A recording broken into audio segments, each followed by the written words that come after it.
Well, I like chickens as much as the rest of everybody else, but I don't know that I want to murder them, especially if they're not mine. Okay, how can you eat a chicken sandwich and be against chicken murder? Well, I'm not against chicken murder in general. I'm just these specific neighbor chickens. Oh, well, I'm these not sure I would specific do neighbor that. chickens. Yeah, it's the neighbors that really need to be shot. It's So just you- their chickens that are taking the brunt of Right. this Yeah. assault. And you're okay with murdering chickens that have done nothing against you, but the ones that have hampered your friend's sleeping, we can't kill those. Correct. Correct. That is my. So That really, is- you're that killing is- chickens because they've kept Dan from sleeping. That is solid liberal logic. Oh my gosh, that's awesome. Now wait a second. We like to murder people just as much as anybody else. I think you had hit the nail on the head that it's not the chicken's fault. Chickens naturally get up early in the morning. It's the neighbor's fault for bringing chickens into a place where they knowingly know that their neighbor stays up late and drinks a lot. So there you go. Murder your neighbors and then just enjoy their chickens as dinner as a side thing. Yes.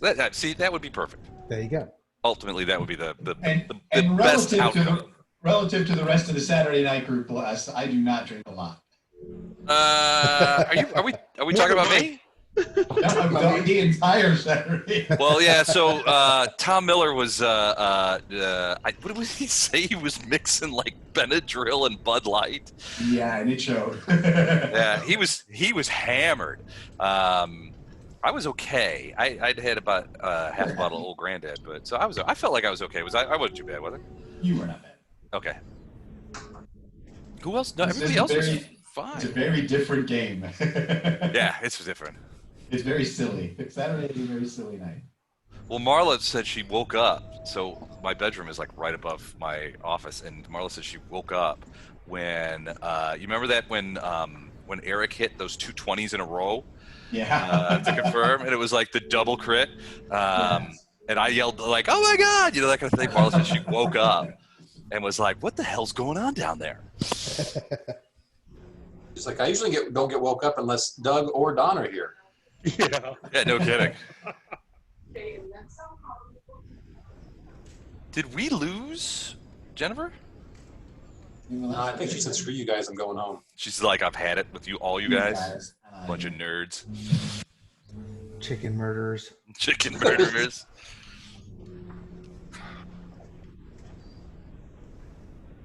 Now someday I might have to get some chickens, although I have to get the late sleeping ones.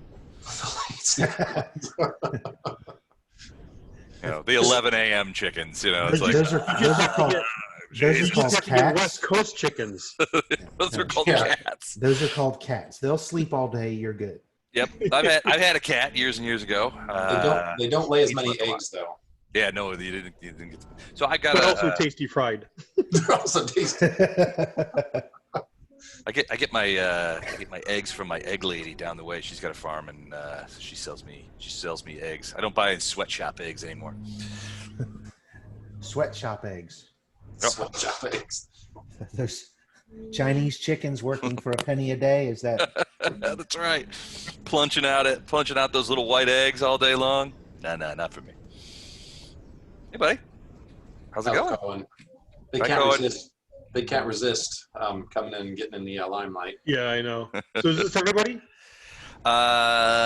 Did Gordon and Jennifer come back on? Yep. Oh, good. Okay. Matt. Paladins. Where's No, Matt? that's Storm. Well, yeah, Matt.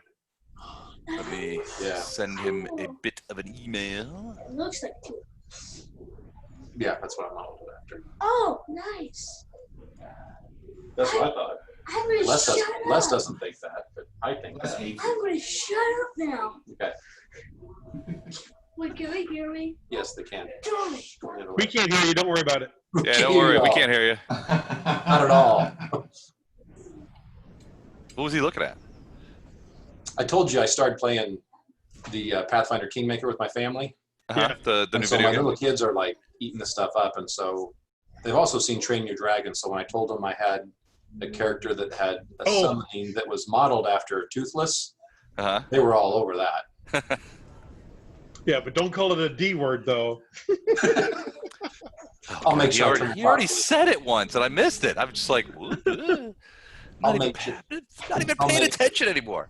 I'll make sure I let them know. Yeah. There we go.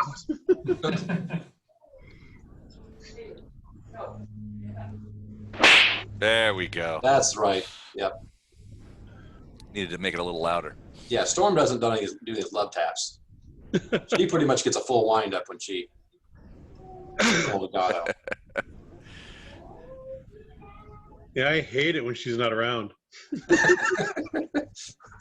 Oh darn, she died again, huh? Oh, I guess darn. it's a day until she can come back. Let me go ahead and pay that bounty. All right, I emailed Matthew. Let me see if he's texted me or anything. Hey, while we're waiting, Gordon. Where's my phone? Gordon, can you hear me? Yeah. All right. I can barely hear you. I sent that sheet back. And you guys just froze. Are you still there? Did we lose him again? Well, They're I really think good they, at holding still. There Yeah, they they are. are. They're there. They're moving again. They're moving again. Our internet's really unstable, guys. I'm trying to fix it, but I don't know what the hell's going on with it. That might have helped. Okay, I sent the evoker back. Oh, awesome. Thanks. It's all in there and it's functioning like it would, but I had to kind of manually do the stuff because a lot of the stuff that got altered by her kind of hybrid character are actual abilities that you can't change. You can just say it's got this ability, yes or no. So when you pull it up, you'll see it should all be in there. And it should, as far as how Jennifer will use that, it should function for her just fine. But I just kind of had to kind of Frankenstein the stuff in there and just put it in there manually. Yeah, I couldn't figure out like the things that Les approved but gave like instead of +2 it was +1. I couldn't see why. That's the part that made it the hardest. Is that Because it doesn't- messing with your thing? Because each one of those abilities is in a table somewhere else that you can't alter. So So you that can being the choose those case, abilities. can you choose those abilities and then just to accommodate the thing, just do like a temporary non-aligned modifier? Yeah, exactly. Can't you just do like That might work rather than trying to change the unchangeable stuff. Well, so far, most of the stuff that changed is stuff that is circumstantial. And so it doesn't integrate into the sheet at all. It just has all the bonuses you get in one area. So with me putting them in there manually, it doesn't really affect the sheet much because none of those were integrated into the sheet anyway. That makes sense. Thanks, Mike. Uh-huh. I have never worked so hard, nor had so many people work so hard on a character in the entire gaming industry. It's going to be a freaking awesome character, though. I don't know. Gordon's giving you a run for the money. I've got another email from Gordon that I haven't responded to yet about his. He's, there's a lot of crazy stuff going on at the Brown House. You're gonna show me up, aren't you? Something different, something fun. Well, me too. Chuck and I just chose normal run-of-the-mill easy characters just to be Human easy. fighter. Just to be easy on you, Les. Thanks, I don't appreciate believe that. that. I Well, don't no. believe that. We're going to min-max the crap out of them so they can do all kinds of stuff. But Fighter Awesome. rogues. Good. We're gonna need some fighter rogues. But you all are going to Excited. need some clerics, I have a feeling. So, hey, there's Matt. Hey, buddy. Hey guys, What's going Sorry, on? what's up, Matt? Welcome, amigo. how are you? Not bad. I went fishing this morning. I don't know if I told you guys that. I went Yeah. fishing up at St. Ellen Mine. Nice to catch anything? Dan. I caught a little sunfish, and Jonas caught 2 bluegill and a snapping turtle. So that was fun. A snapping turtle. I've caught one of those. So that's a good way to lose a finger. What was it? Especially The this turtle was about this big. So small. How big? Small, yeah, it was not very big. About 10 inches across Nice. from tip to turn. And it was pissed off that we trying to remove that hook from him. Yeah, they have no sense of humor when it comes to that at all. Zero, and he was not willing to give up that nightcrawler either. So he was being a real pain. Yeah, as far as I know, snapping turtles do not have a sense of humor. He was very angry. Can you hear me? Yep. Good. It's a brand new headset, so double checking. So I did a summer volunteer with the agency for disadvantaged children, and I was nature mat, so I was on the nature team, so I had to bait the hooks basically, and we were on a floating dock with a bunch of between 6 and 8 year olds, Uh-huh. and they had 3 snapping turtles that were over 30 years old, and they would hit the dock, and the whole dock would rock. And I thought it was gonna be like a Jurassic Park scene. The turtles were definitely bigger than the smaller kids. I mean, they were. No, those things get huge. Yeah, and their necks come out like a dinosaur. Yeah. Well, glad you don't call you less 9 fingers now. Yeah, no kidding. This is a little one, but he was. I think it's safe to say he was supremely pissed off. I think that's a tiny Batman. And to know that snapping turtles have no sense of humor. He had all those big ass claws, that snapping turtles have on the sides. Man, he was Right. he was definitely cool looking, but also immensely pissed off. Jonas wasn't too keen on. It was a helping him. tortoise. No, it was a snapping turtle. Trust me on that one. And I'm pretty sure their standard operating thing is supremely pissed off. Yeah, I think so. Just generally, but there was tons of them. So Just they as a general rule. They got that from wasps. They're the same way. yeah, no They pretty kidding. much generally, they just run off just hate. I don't want to show up your fishing this morning, but I also went fishing this morning, Les. Yeah, okay. In Animal Crossing with my son. And I was, I zipped out there and I caught like 2 great whites in a space in 5 minutes. So nobody else playing Animal Crossing with? No, okay. On a Switch. Cool. All right. So, but yeah, fishing was fun. I got to get out there. It was hot and gross, but it was nice to put a worm in the water again. All right. So last time, lots of interesting things happened. We had a splashdown in the Royal Jinway. A dimension door, a petty street theft, a chase scene that could have been more That was not entertaining. petty at all. Huh?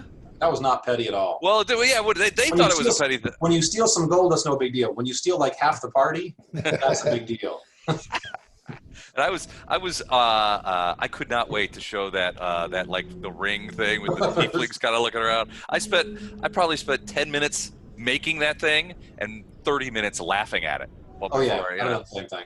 It was. I was just like, this is gonna be great. That was a good, unique situation there. Yeah, it was fun. And so then you guys got into a fight in a little tiefling hideout. And various things happened. The tieflings took it on the chin. But during the fight, you guys were, Gato was contacted telepathically by a vrock slaver, as it turns out, and asked, hey, don't kill him. I'll take them and I'll pay you for them. So Gato, Which was a great deal. sensing an opportunity, said, started yelling out, hey, don't kill him. I can sell these guys to a slaving demon. And Not exactly what he said. and then, He didn't say everybody, anything because he knew we wouldn't go for that. he did, No, upon he was reflection, I'd have to check the video, but upon reflection, I think you guys might be right. He did not mention that last part, did he? I did not. Which was very smart on his part. It's very odd. Once it became obvious that that Gato was now working with a slaver, He'd already converted and sold us out.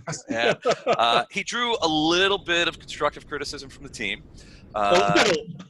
and turned out at the very end when the payola was about to show up in their hands, the team decided to we're not necessarily going to sell. I was like, hey, Bartos, hand me the handbook over there. Yeah, the Paladin handbook. Flip. Yeah, right here. Subsection 3. Can't do it, buddy. No slaving. Slavery. No. Okay. Yeah, Dang. it was just a big NO on the page. It's like, no. All right. But I think so. What the interesting thing is that this vrock, who apparently was just sort of tripping by, sees this and immediately shows up to say, "Hey, look, I'll pay you for these guys if you let me have them," which would give you some sort of indication of the general level of lawlessness, I guess maybe we should say, in Alushinyrra. We'll talk about the city a little bit more later on today, but it's generally cop free. That is a particularly unsettling soundtrack you're playing in the background, too. So we'll get to that. There's a reason for that. So There's a reason for that. There's a reason for the sound. You're all gonna die, but I'm just No. You're, well, you And- might. I mean, you might all die, but Well, and Lothar has a question. sure. As it pertains to Gato, where do you draw the line between forced baptism and waterboarding? Just I'm speaking on behalf of the DM. I leave that up to the Water, players. I'll draw that line. What's that? Water. No. Baptism is water, and your soul obviously needs cleansing. Do not. It's just a My matter soul's of. fine. It's just a question of how long I can hold you under before the amulet before it of turns from good. baptism into a Yeah, drowning. before the amulet of good tells me, okay, now this might be getting close to an evil act. You're drowning your party member. Okay, I fully understand. That's that all I we're need to know. not going to be involved whatsoever in slavery. I Yeah, got that lesson. It's You don't fine. have You're to just on worry parole about it. now. Can you guys see his other hand? Is his fingers crossed? Oh. I'm not. Okay. He's just subject to random detect evil checks throughout the day. No, his other hand is behind him grabbing the bag of gold from the vrock. That's what his other hand is. All right. Yeah, it's So It's only 30 pieces of silver. There was no Oh, holding I on. like you rendered Don speechless. This is a new thing. that doesn't happen that Just to often. play devil's advocate, I think Gatto may have, he's only looking out for the financial well-being of the party. This is a new city. It's likely to be an expensive city. this was our way of keeping from being another slave from the vrock. If we're slavers, then he won't come after us. He'll make a deal with us. See? Yeah, That's almost his recovery. I'm I partially need to following get on that. that. I need to get that holy water together in a really deep barrel. So, speaking as a DM, to answer your question, Chuck, I think between 30 and 60 seconds. Okay. You can hold them underwater. I think, that's pretty much the extent. I know that. So the Come on, is it he's, like young, grappling? he's young and healthy. I'm pretty sure he can hold his breath for at least 4 minutes. Is that like But, maybe No. there's a is that certain is that point when- a grappling rule and then and then a swim rule? Well, so the drowning rules in this game are insane. It's like you can Yeah. stay underwater for 18 minutes, Yeah, they are, and they then are you pretty ridiculous. start to feel a little peckish. Am I a walrus? What? It's insanity. So it's like you're drowning. The drowning rules. You can go up to are- like your constitution. Yeah, it's like 1 minute per constitution or some crazy shit like No, that. it's like up to your constitution, like rounds. So if your constitution's like 10, that's 10 rounds, which is basically 60 seconds. 60 seconds. Okay, yeah, all right. Any character still- can hold their breath for a number of rounds equal to twice her con score. So if your Okay, con's so 10, that's 2 minutes. it's They're 2 saying minutes. the average person can hold their breath for 2 minutes. I am woefully below the average person. No, I don't think that's true. There's no way that can happen. I used to practice. So this is really weird, but I used to practice in my pool. I would go to the bottom of the thing and I was trying to make it so that I could hold my breath longer. And Uh-huh. I got up to, after like a whole summer's worth of practicing, I got up to like 1:45, which is I thought was That's really pretty good. kicking ass. But these That's guys are saying, "Oh, The record is nothing. The record's record. amazing. If you look at like the record and stuff. Yeah, Well, now I gotta- you're now I one gotta minute- know. There's a couple of really great freediving movies where they one of the free Rosanna dive is Arquette. awesome." Yeah, yeah, I could so you're- do almost 3 minutes at that prime, but I could do end to end of the pool twice. But it's You're, been a you're long. 1 minute and 40 seconds compared to the pearl divers in Indonesia who hold their breath for 8 minutes. Holy shit, snacks! You know what? a You lot want of to take a spearfishers can guess do what the 6 Guinness minutes. World Record for holding your breath is? 16. Higher. Wow. 20? Higher. 25? 24 minutes and 3 seconds. No Who- way. My follow-up question is: the person who held that record, did he die in an accident later? Because I don't know. it's not It's something you a- can duplicate constantly. He's a professional freediver, a guy named Alex Segura Vendrell from Spain. It happened in 2016, and there's video of it. Jesus criminy. So now I have a baseline. Gato can hold his breath for 24 minutes and 3 seconds. I don't even like sitting still for 24 minutes. How about it's like I've had naps that were shorter than that. Oh my God. Yeah, freediving is Crazy. really awesome. That is cool, and you watch some of those videos. Those people die like crazy. It's like cave divers. Those guys, they get down 300 meters and they just, isn't there like something? If you get down too far, there's some sort of like the pressure and the negative buoyancy of the water onto you counteracts the positive buoyancy of the air You don't know inside which your way's body. up. Well, and also then as you you start sinking. every 33 feet is another atmosphere of pressure, so they go down to 200 or 300 feet and hold their breath, and then they have to come back up. It's the depth also besides the time. Right. And as you come up, if you come up too fast, You get the you get bends. embolism and you'll rupture. Yep. And so you start bleeding. Basically all the blood will start rushing out of your body through your orifices. I don't know what an embolism is exactly, but I'm pretty sure I don't want one. A giant bubble that bursts in your head Neither Oh, does that's Gato. or heart or something. Gato. Nice. Embolism. Okay, Yeah, so- that's a thing I don't want. I swear on Ioma Day that I will not include you in any deals I make with any devils. Yes, Okay. do that. No. gonna- You I'm gonna be like, misunderstand the whole thing. Don't make deals with demons. You know, I honestly, That's my job. That's my job. as a DM, I'm sort of taking a lot of enjoyment because every week for the last like 6 weeks, Chuck has had to say that to you guys, like, and remind you, like, look, we're not doing deals. We're not now, not ever. Every week something happens. It's like a car dealership. Like, I'm gonna go talk to my manager. I go talk to Chuck. Like, yeah, he says I can't make this deal. Sorry, man. I tried. Talk to my manager. You're Lothar. I think we can make automotive something work here. Let me dealership talk to my manager. Lothar, the used car manager. No deals. Demons are not a good credit risk. This is what happens to all these kind of crusading groups. They end up in Alushinyrra, and then they become like slavers, pair up with a bunch of drows, and just like whatever happened to those guys? They were really good, I don't know. It went across the plains, and nobody ever saw them again. Well, the paladin became a fighter, and the cleric is now just an archer. Yeah. Yeah. But they're making tons of money.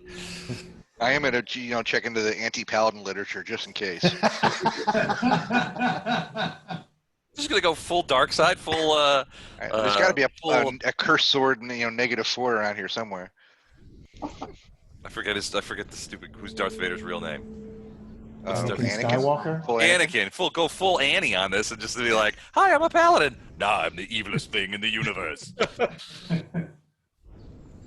All right, so you guys got in this fight. There was a discussion with the vrock that came out in different ways, and then the vrock was like, "Okay, I'm taking these 3. These belong to me." He gave you 50 gold for your trouble, or was I not supposed to say that, Don? No, he gave us Jennifer has it. And yeah. Farina has it. I gave Farina all the gold. Oh, it's Farina's fault now. Off to Mike. I think I handed it off to Illigar. Okay. Illinois, if you don't want it, I'll take it. Illandar doesn't want that money Okay, I'll Why? take it. because he's a drow with a conscience. And yeah. Oh man, that's never gonna work out for anybody. I'll hold it. Nope. All right, so the vrock grabs up his three new acquisitions, and sort of like shoulders, muscles himself, his wings kind of flapping, and that kind of stuff up into the sky.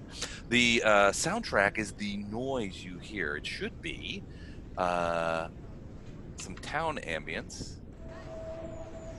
And then these odd sort of calls that are coming from the sky. You're not sure what they are, but they're like those hoots and stuff. So didn't we have 1 or 2 left over that were ours?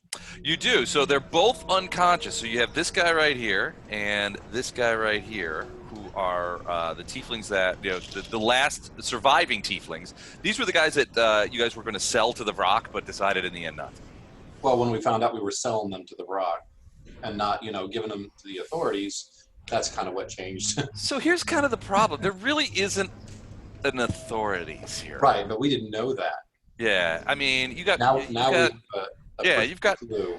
Nocticula sort of on top. She has her cadre of like senior most servants and stuff like that. But and those guys sort of enforce a little bit of her will. So Nocticula, unlike a lot of demon princesses or demon demon ladies. That doesn't sound right. But She seems to have a lot of law going on for a chaotic person. well, she's very specifically, and you guys know this from having talked with Arushale, is that Nocticula has very specifically set up this city as being a overtly commercial city on the Abyss. So even though she's a demon lord and the place is populated almost exclusively with demons, she has made it essentially. She's made it known throughout the plains that this is an open city. But at the same time, it's Cavid Emptor and watch your ass, because there's not really anything that you would be considered law. Now, if you violate her precepts, like if somebody came here and just started murdering people in the street and taking their money, that would be bad for, well, maybe Bad not. for business, and so she might. Yeah, I don't know that murdering people in the street and taking their money would necessarily be bad for business, but say somebody did something that was bad for business, she would have her guys pay them a little visit. So that's how sort of that things get done around here. It's a commercial city. She has a vested interest in maintaining it so there's theft and there's robbery and there's murder and there's demons. I mean, let's be honest, this is a city of demons. Like But Vegas, baby. but it's not like Avernus where you're going into the hells and everyone is going to be against you. You're a rarity here because you're obviously from the prime material plane. In certain cases, you're obviously good aligned, but I don't know that people aren't going to be hard asses about it unless you force them to be hard asses.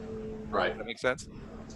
We keep to ourselves. They're just going to look at us and, what are those guys doing here? And then Is this the Casablanca of the demon world? I know. That's actually a very good way of describing it. It is kind of like the Casablanca of the Abyss. I'm sorry, I'm tweeting that. I'm gonna order myself a white dinner jacket as soon as possible.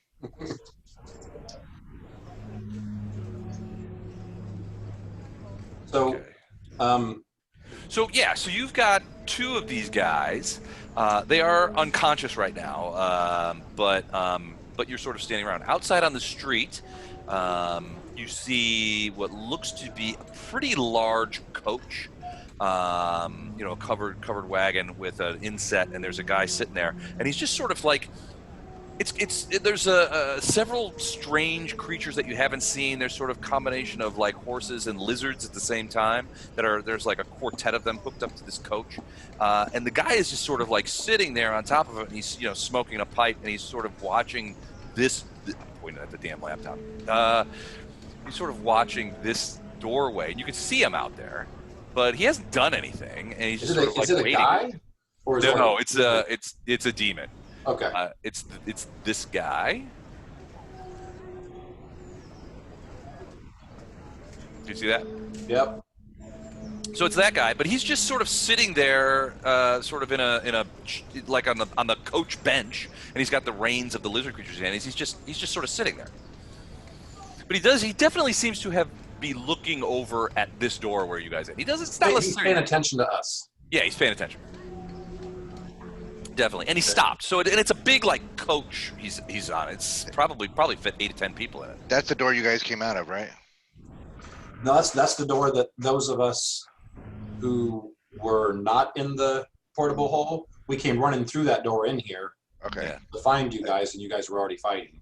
And so even though this is sort of an out of the way place, there is people sort of walking past there. There are people on the street. And you guys, when you guys were chasing the tieflings, you were like, there are carts, there's people out there. There was traffic. So it's not that far out of the way, but this definitely was sort of like set up as being like either these tieflings' bolt hole, or what your guess is that this was where they were staying. It's sort of like a weird little inset. There's no roof. Yeah. So we've got some people I want to question, but then I'm also, after seeing this guy, make sure everyone knows about him and say, we might want to talk to this guy too.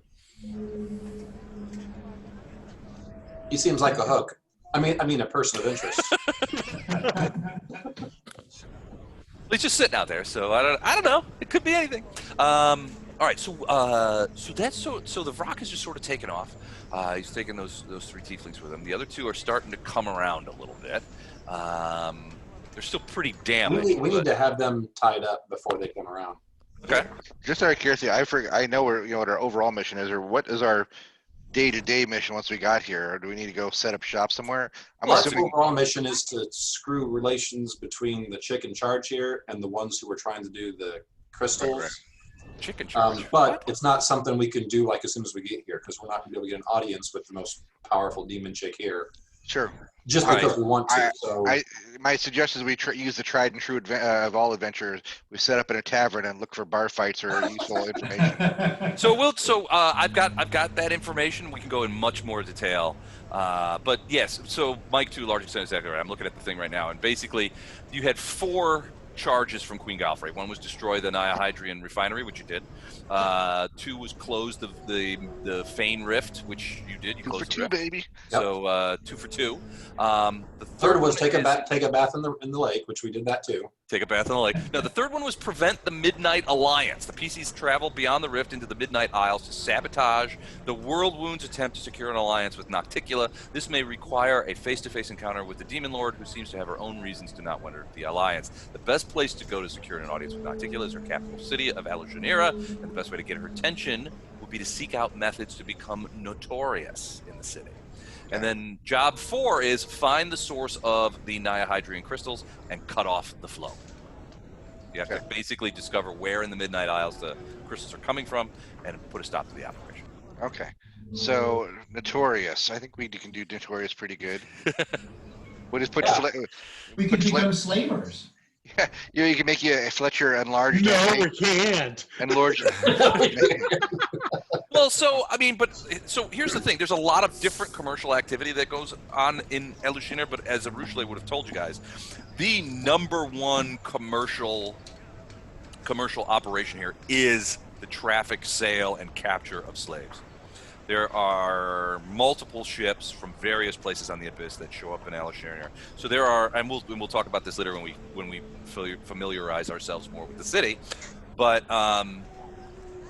there are huge docks and equally huge slave trading regions of the city that are enormous. So this is definitely the slave trading capital of the Abyss, or at least the Abyss as you know it, because there are planar ships and other places, visitors from other places who are coming here regularly to either sell or buy.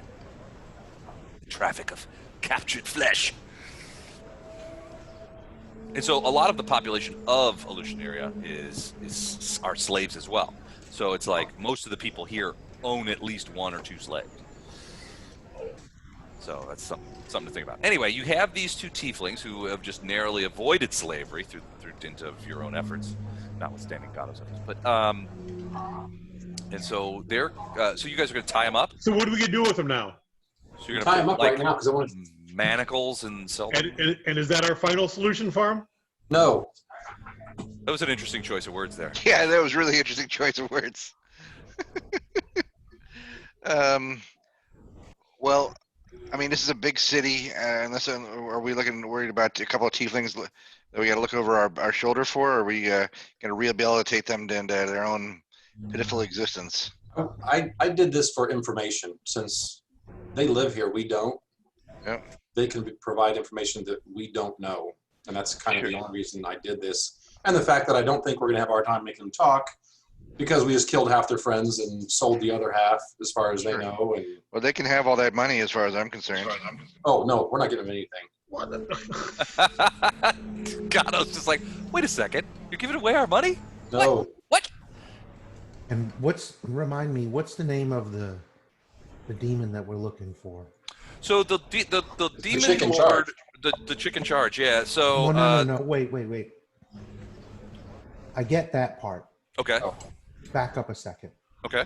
There is the priest. Sivar. Oh No. no, Jesker Helton. Yes, there's Okay. him.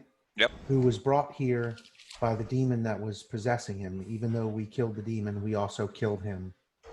And so we're here to get his soul from Right. the demon. That needs to be on our list. And Oh bring yeah, it- that's on our list too. Yep. And then there is Lothar's mentor, his soul is apparently in the service of the same demon. So that might be You don't know if it's the same demon. okay. So, but at least at this point, we know that there is a demon that has the soul of Jesker Helton, Yep. who we are obliged to bring back and reunite with his body, Correct. which is currently being cared for at Citadel Dresden. Correct. So, Is Ilandar's soul around here? Is Ilandar's soul? Aren't we supposed to do something for Ilandar also? Ilandar has his we soul have to right we now. have to go to the Underdark, but we have a year to do that. Yeah, Okay, that's in the Underdark. Okay. Ilandar has his soul. It just will be taken back away from him in a year if we don't do it. Yeah, I it's think- it's mortgaged. Yeah. I think we discussed this earlier, but this is more likely to find Mub here, right? Working Yeah. his way through the 9 hells. Right at home here. I've got a huge lean on my soul right now. Okay. So no, you would not run into Mub here. Mub is still he's still in Oh no. Heliax. Dub, yeah. Mub would deal with the He's hell, not- not the abyss. Yeah, but he's not scheduled to die for another 30 No. years or so. No. No, the demon we're looking for to get Jesker Helton back. That's because only the good die young. Yeah. And then at the same time, finding out where Syvar is. Mhm. So just sort of as a side note, this is where Lothar is. So the questioning of these people needs to include that, Okay. So I along think with whatever. How do we get an audience with the head chick to let her know that she's being betrayed? All of that is, at least as far as Lothar is concerned, secondary. So then My there's question- also. Oh, go ahead. Go ahead. so I think the first thing we need is start with the basics of survival, right? We got to find shelter and find somewhere we can hole up that we feel relatively safe in, and start making our inquiries where we can basically store our gear and get our spellcasters asleep, etc. And then also start talking to people, start getting that, finding out what's going on in the city, that we can start earning that notorious reputation. So that's my call, is like we try to find whatever passes for an inn. If this is Casablanca, there's got to be all kinds of crazy, hotel casino type things hanging around. And maybe we don't need to have slaves, but maybe we can hire demons or whatever to be sort of proxy bodyguards or information runners for us. We got cash, right? We got a fair amount of cash with us at the moment, or it's all prime cash. Do a Sylvan hideaway too, wherever we want. We don't want to attract attention. Okay, fair. Yeah, where's this rope ladder go? In the middle of this abyss.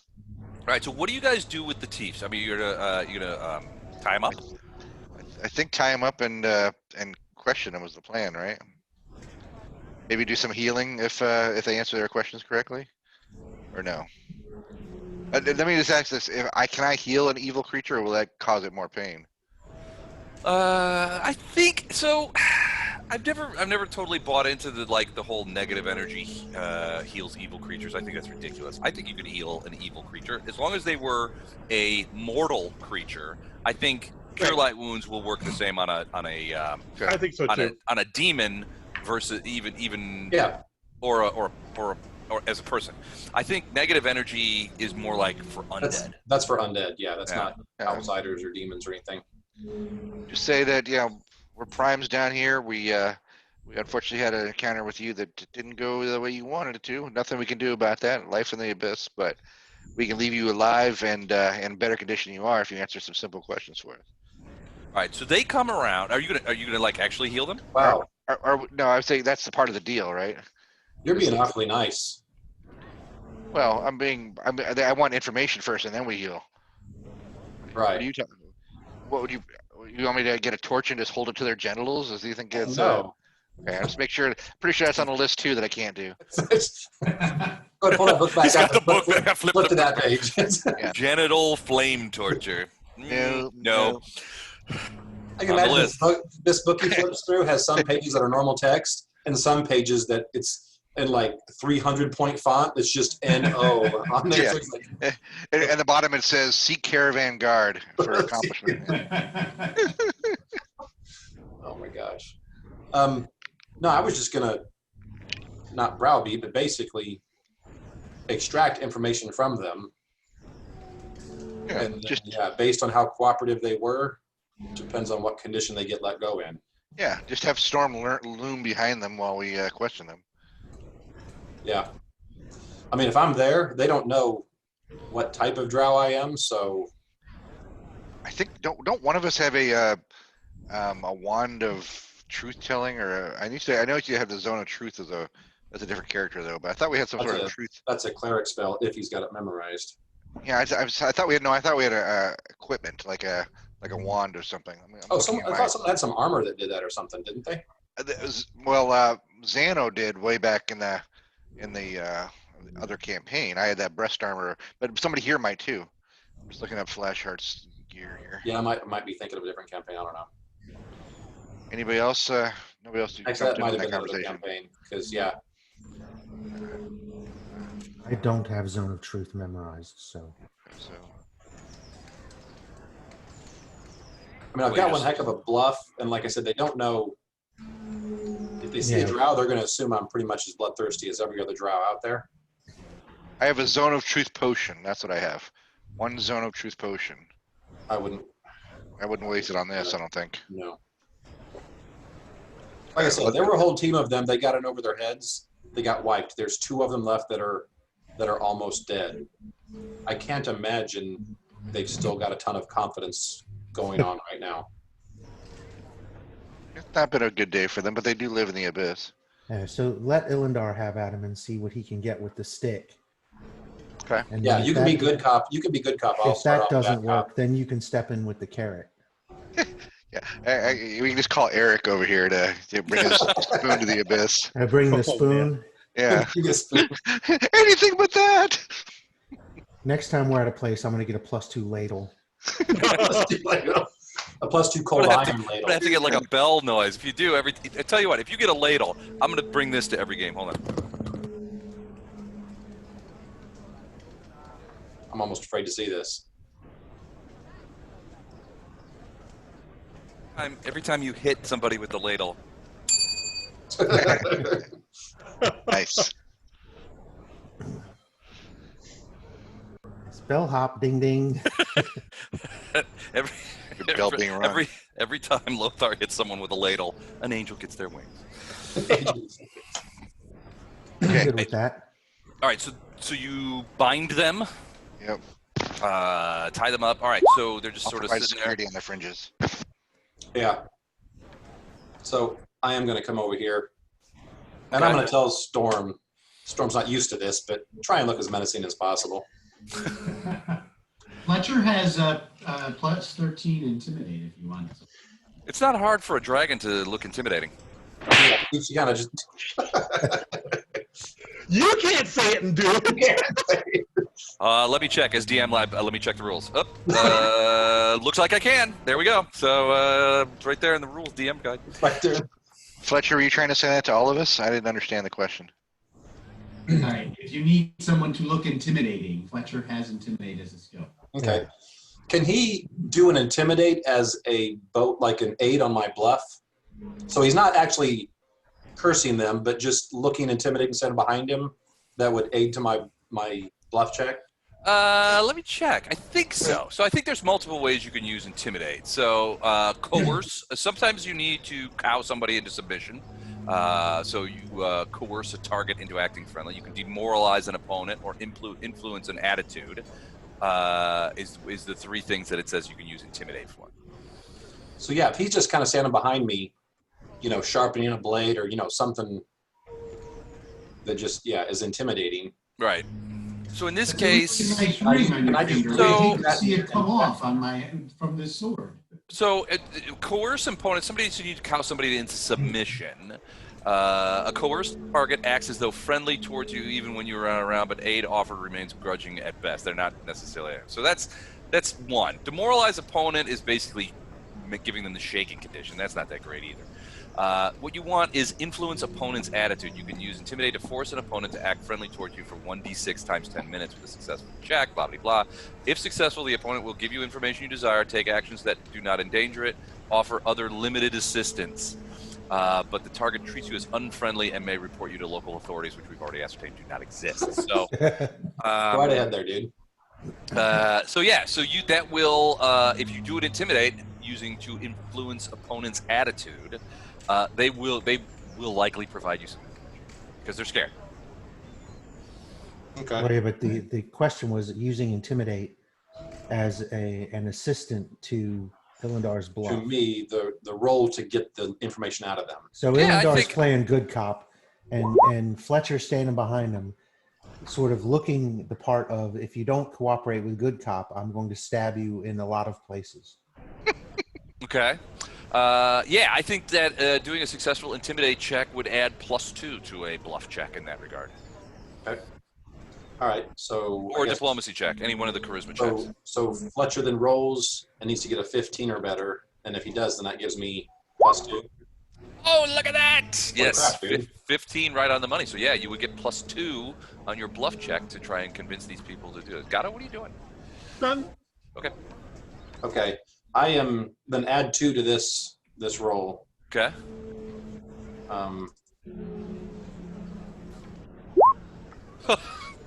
Holy shit.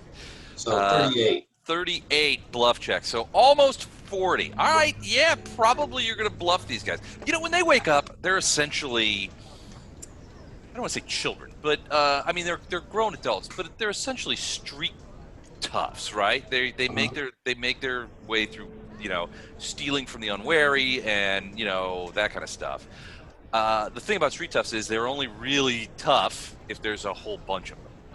Right. So now, I mean, they were well aware of the slaughter that was going on, and I think a couple of these were well aware that vrock had things. So I think, in more than anything, they're shocked to be there.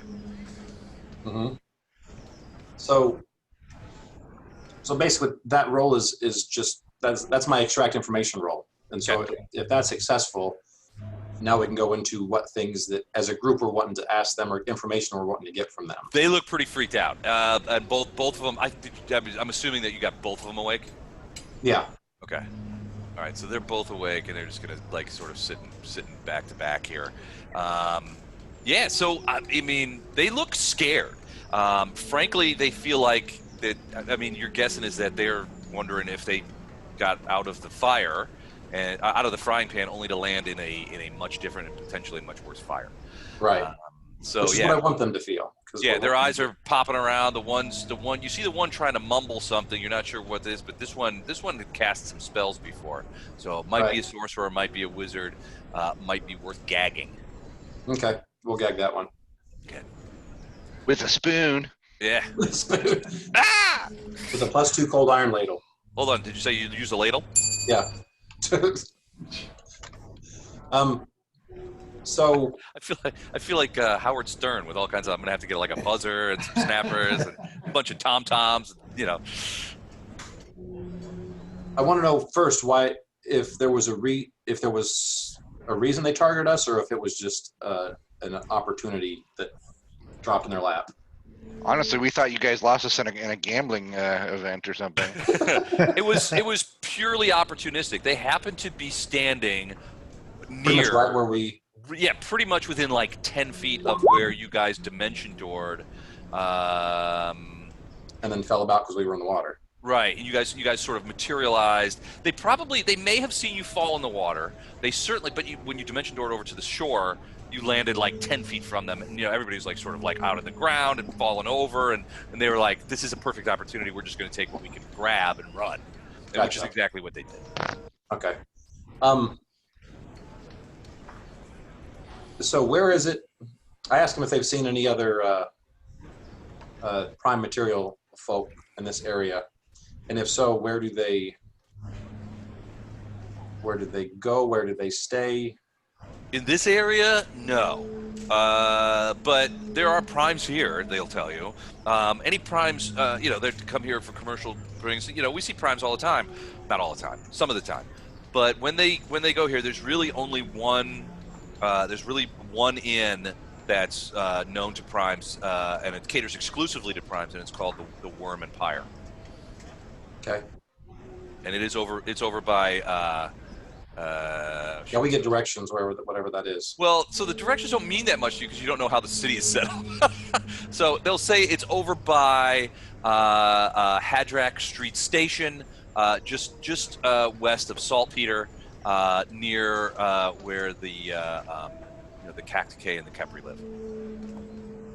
So I'll say, how do we get there from here? Abby.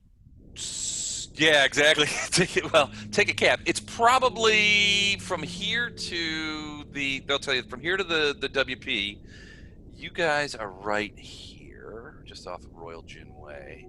It is 4 miles through the center of town. So a good hike. Yeah, it's a hike. Okay.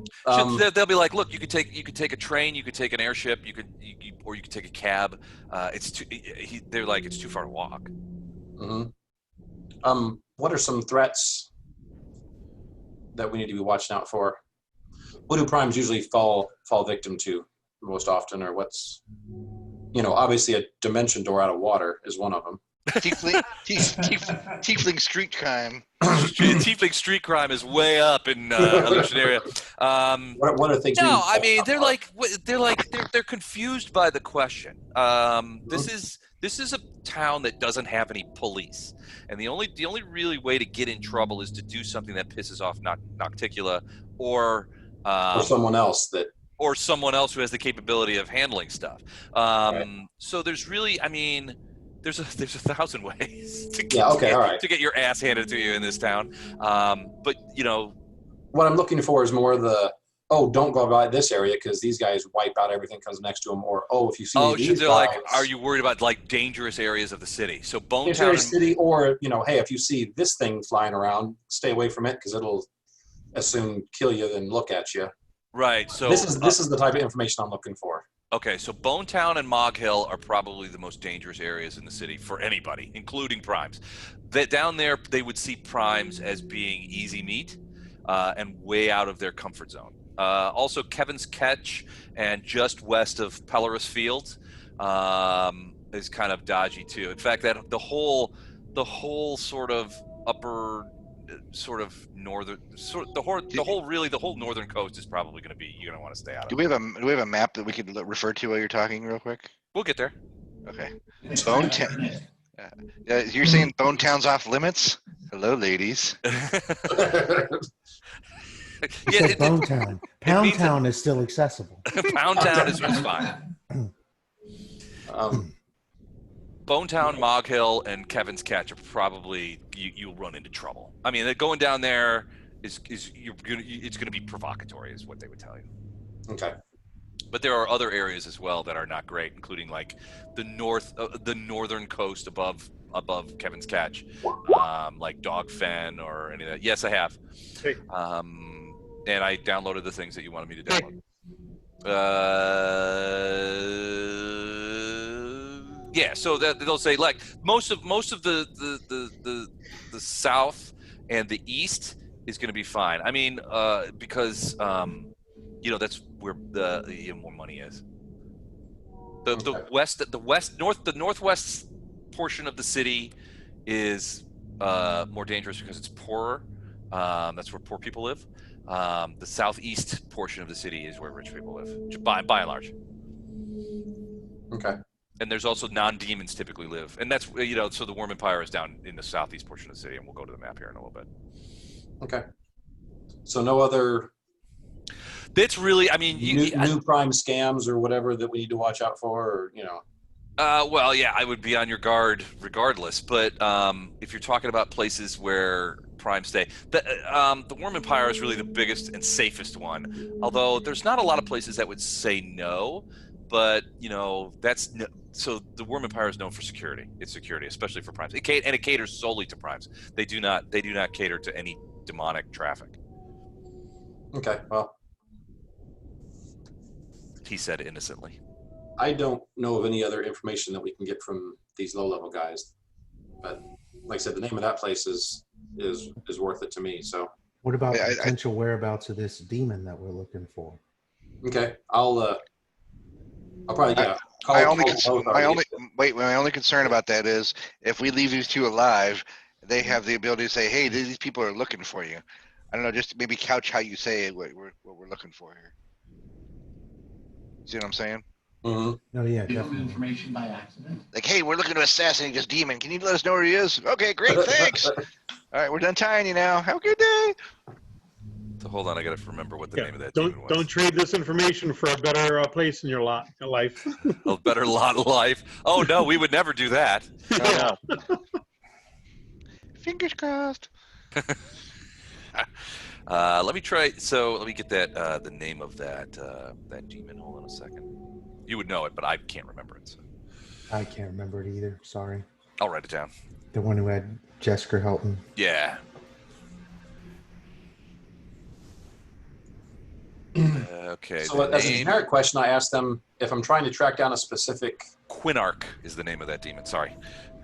If I'm trying to track down a specific demon by name, where's the best place to start, or who do I go to? Well, there's a lot of people in the city who would sort of, take money to like find things out for you, right? You could hire agents and that kind of stuff. And in fact, there's a brief moment where they say, well, if you're looking to hire somebody to find things out for you, I mean, me and my friend could probably do that. They're trying to sort of like maybe you should pay us, be useful. Or you could hire a wireman. Those they hang around. They do service for people. I mean, the usual kind of like finding things out places will work. But they would caution you is that there are, and I'm just gonna check the. Let me check the book real quick. So alongside Flashheart with his Paladin book, they pull out the module book and start flipping through They pull out the module book, yeah. So hold on. No, it says Steve Estes Guide to Alushinyrra, all the tourist hotspots. So basically what they'll tell you is, look, there are over 500,000 demons, tieflings, and half-fiends that live in Alushinyrra. 5 million. There are 5 million demons and tieflings and half-fiends that live here. The likelihood that they know one by name, especially one that's been on the prime material plane for a while, is low. Now, certain demons they will know of. Obviously, they know who Nocticula is. They know who Chimera is. It could be that other demons that you're interested in, they know of. But, I mean, if you're saying, where's Quinarch? They're like, we have no idea what you're talking about. They give us the demon phone book. Yeah, you gotta check the what do they call it? The red pages here. But and every one of them is, you see all their names. Every one of them for location says variable. Yeah, and they're not they're chaotic, wherever. Yeah, they're not in alphabetical order either because demons. Yeah. This is the worst phone book ever. I was figuring they were all named Smith. Quinarch Smith. They're all alive. But also, I mean, Lothar brought up Savar and Jesker and Quinarch. There are other people here that you might be interested in too. Minago, who escaped you in the vein in the refinery. You're on her shit list. And Xanther, you're not sure where Xanther Vang is. He may be here too. Like a league of supervillains down here. Yeah, an opposite day Justice League. Yeah, great. Injustice. But yeah, they don't know who Quinarch is, and they're like, there's 5 million demons in this. Yeah, make sure you provide them a list of our mortal enemies, and that they're looking for to settle some scores. That's why I just said ask them how to go about. I think that was a good way to do it. Okay. So, do you want to hire them to find things out for you? I'm not really confident in their abilities, since that they wouldn't like take that money and hire somebody else to get revenge on you. Yeah. Well, no, we kind of dispatched them pretty easy, so I'm not super confident in their abilities. We done kicked your ass way too easy. Yeah. Obviously they know the grounds better. They know the lay of the land much better than us. But they were born here. But you could throw them a little bit of coin and say we might think about you another time. But if you're hanging around here, we might come back. Okay. Do we want to leave them with the name and say, if you find anything, find us at that hotel, and based on what you find us, we'll offer a finder's fee or something based on Ask for how Dick good, Face how good the Mugambo at information the is? Or do we want to just leave them out of it and go more of a professional, more expensive route? You could give a test case, like, One of the lower end ones? yeah. I tried the bar first. We strike out, we can always hire someone at the bar Yeah. to do the same thing. If we get any more attached to these demons, I'm gonna have to start working on an educational plan. Make sure they get enough to eat. You know, make sure they have some after-school activities. Yeah. So, the longer you leave me around here, I'm gonna have to like really start coming up with some sort of youth program. Tiefling scouts. Yeah, internship, paladin internship. Yeah. internships. Iomedean internships for the Tiefling Scouts. I love it. I love it. You got a whole bag of brochures, like a saddle bag of brochures. I bring it out. So which name do we you want to could- give them and just let them run with that? One of those ones Les just mentioned. Ones that we had forgotten about anyway. You want to do the chick that hates us? The chick that we... Yeah, she's Well, one of 100 that hates us. What about having them try to find a soul that's not an enemy to us? Actually, let's do Vang, because Vang didn't hate us really bad. He had this weird love-hate relationship with us, so him finding out that we're looking for him, I don't think he'd like be a vengeful, okay, I must kill them all right now. It would be, yeah. I just like that. We're like let's consult a list of our mortar enemies and see which one we want to tell these guys about. Like, no, not that one. No, not her either. I'm imagining you guys are like walking through the streets of Alushinyrra with like 3 books. 1, the Paladin Handbook. 2, the Red Pages, and now the list of enemies that you guys are hunting down. You guys are gonna have to hire us. Yeah. You guys are gonna have to hire a scribe. That's why I was suggesting maybe not one of the enemies. Like, if you don't tell us what we want to know, we're going to put your names on the bottom of this list. Yeah. Let's just get along. Like I said, 20% chance Vang is watching us anyway, so we might as well do him. yeah, I'd try him. So you ask them if they've ever heard of or know of the whereabouts of Xanthir Vang? Yeah. You know him. He's got a little maggoty face. Okay. Maggoty face. They do not. They would tell you they never heard that name. They don't know this guy. Okay, I'm going to say, okay, we're going to let you live, and you're not going to be a slave, and you got a chance to earn money if you can find the whereabouts of that particular person. We're going to be at this hotel you told us about. Okay. So if or when you find something, come see us there. And like I said, depending on how good the information is you give us, you'll be paid accordingly. Okay, that sounds like a good deal. Sure beats getting murdered. Yeah. Yeah, I thought it was a good deal.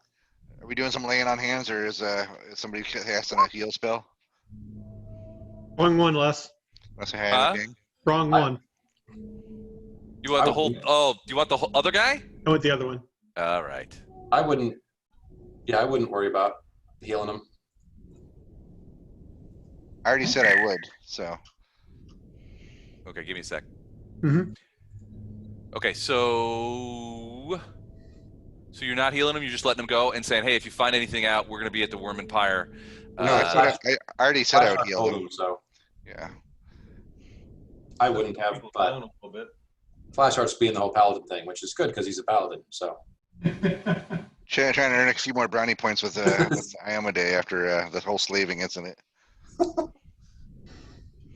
So, all right, do that, and then we move on to the next. Upstairs. Basically, we look outside and say, okay, this guy's been paying attention. We probably need to go see what his interest in us is. All right, hold on a second. I gotta do this thing. And where'd Gatto go? Yeah, and then I'll look around. What the heck's Gatto? Well, if you notice, Siggy's been following him. Mm-hmm. Gatto went. Well, you could tell him. I went down the stairs and over a little bit, then over to west and down out of sight of everyone, except for Siggy, because Siggy was following me. And then I started rummaging around in my bag and got a little kit out and started doing some stuff. And I've changed my appearance. I'm waiting for the tieflings to leave now. Okay. Yeah, like your spirit glue on and stuff. You're like, hey, can you guys look away? I'm gonna read this and change my appearance. That's what I'm doing. I'm putting on a disguise. Like, weren't you Artemis Gordon like 2 minutes ago? No, I'm an old sea captain now. Yeah. I'm an old Eldar would sea look up captain. and then ask where Gatto is. Well, Siggy can tell him. Yeah, Siggy will tell Lothar that he's down sort of down in the over there. Oh, Yeah, Siggy's already told him. So did you tell me that? Or tell No. Eldar when he asked him? No. So far, Siggy's only been able to talk to Lothar. Okay. Evil Gattle's a theatrical name, right, Don? I didn't name him that. Wait, no, it says right here, right in the message. Just call him Evil Gatto, because Well, that's what I. That's pretty much a synonym, isn't it?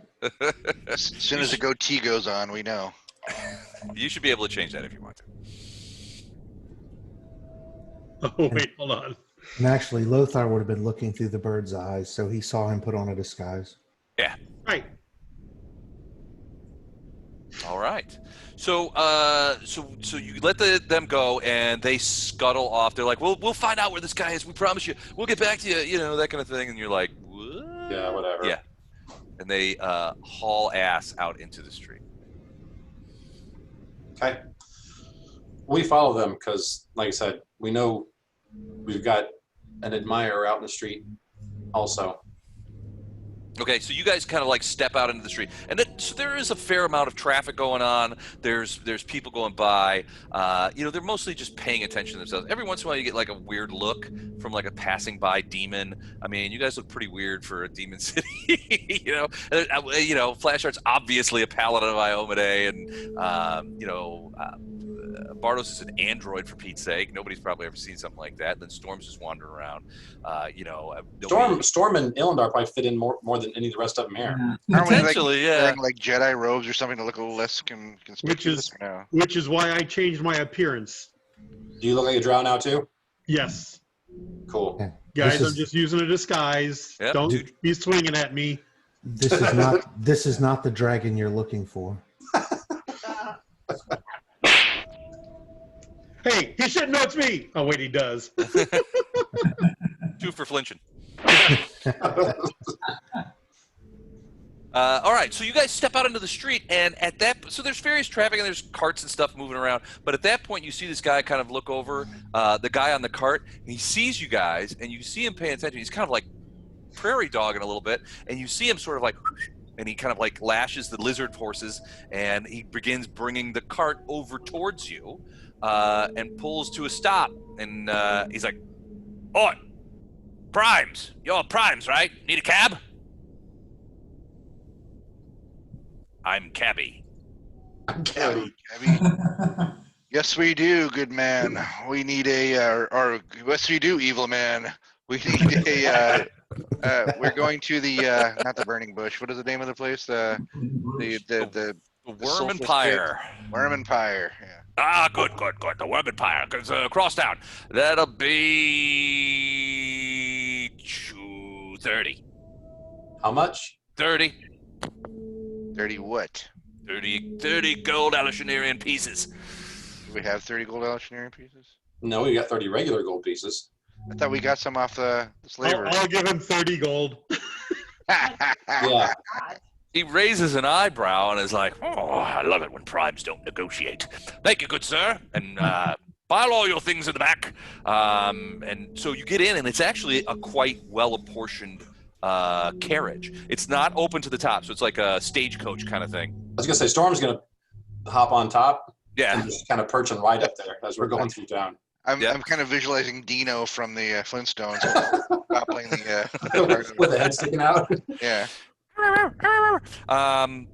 So you guys were able to get. It's actually quite well comparisoned. It's obvious that this guy takes care of his cab and does a fair amount of business. You can see he's got like a little window up on the. He's sort of technically outside on the top, but he's got like a little window that he's like. It's about a 4-mile drive.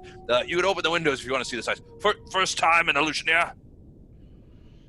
Does it show? Oh, only a little. And he's like, open the windows and take in some of the city. If you want, if you see some things, I'll point out some points of interest as we go there. And with that, he sort of like begins. Oh, let's go. And then you start moving forward. So you guys are going through the city now, and on your way to the Worm and Pain. So earlier, Flashheart asked about a map. Let's go to that map, shall we? It's a good idea. So this is the map of Alushinyrra. Let me just say a couple of things first of all. Alushinyrra as a city is an island. It is roughly the size and a little bit, except for the House of Silken Shadows, which is actually Nocticula's palace complex, is about the size and shape of Manhattan. However, it's also about the general size from a land standpoint of Absalom. However, so how many of you guys have ever been to Absalom City, which is recognized as being pretty much, I don't know, the biggest city? Maybe not, but Illendar has not. okay. Wait, which city? Oh, back in the prime material plane? Yeah. Material plane, Absalom. I don't believe so. I think I was working like small town gigs before I got to the big city when, Trandalev was destroyed. That was about the biggest city I've ever been to. That was Keberis, right? Canberras? Canberras, yeah. So that would have been, yeah. If that's a big city for you, that's interesting. So yeah, I was along the peaks there before. That was my backstory. I had this written down. Weren't there some dangerous crimes? Mog Hill and Bone Town. Bone Town was one of them, right? What was the other one? Yeah, don't go to Bone Town. And what was the other one?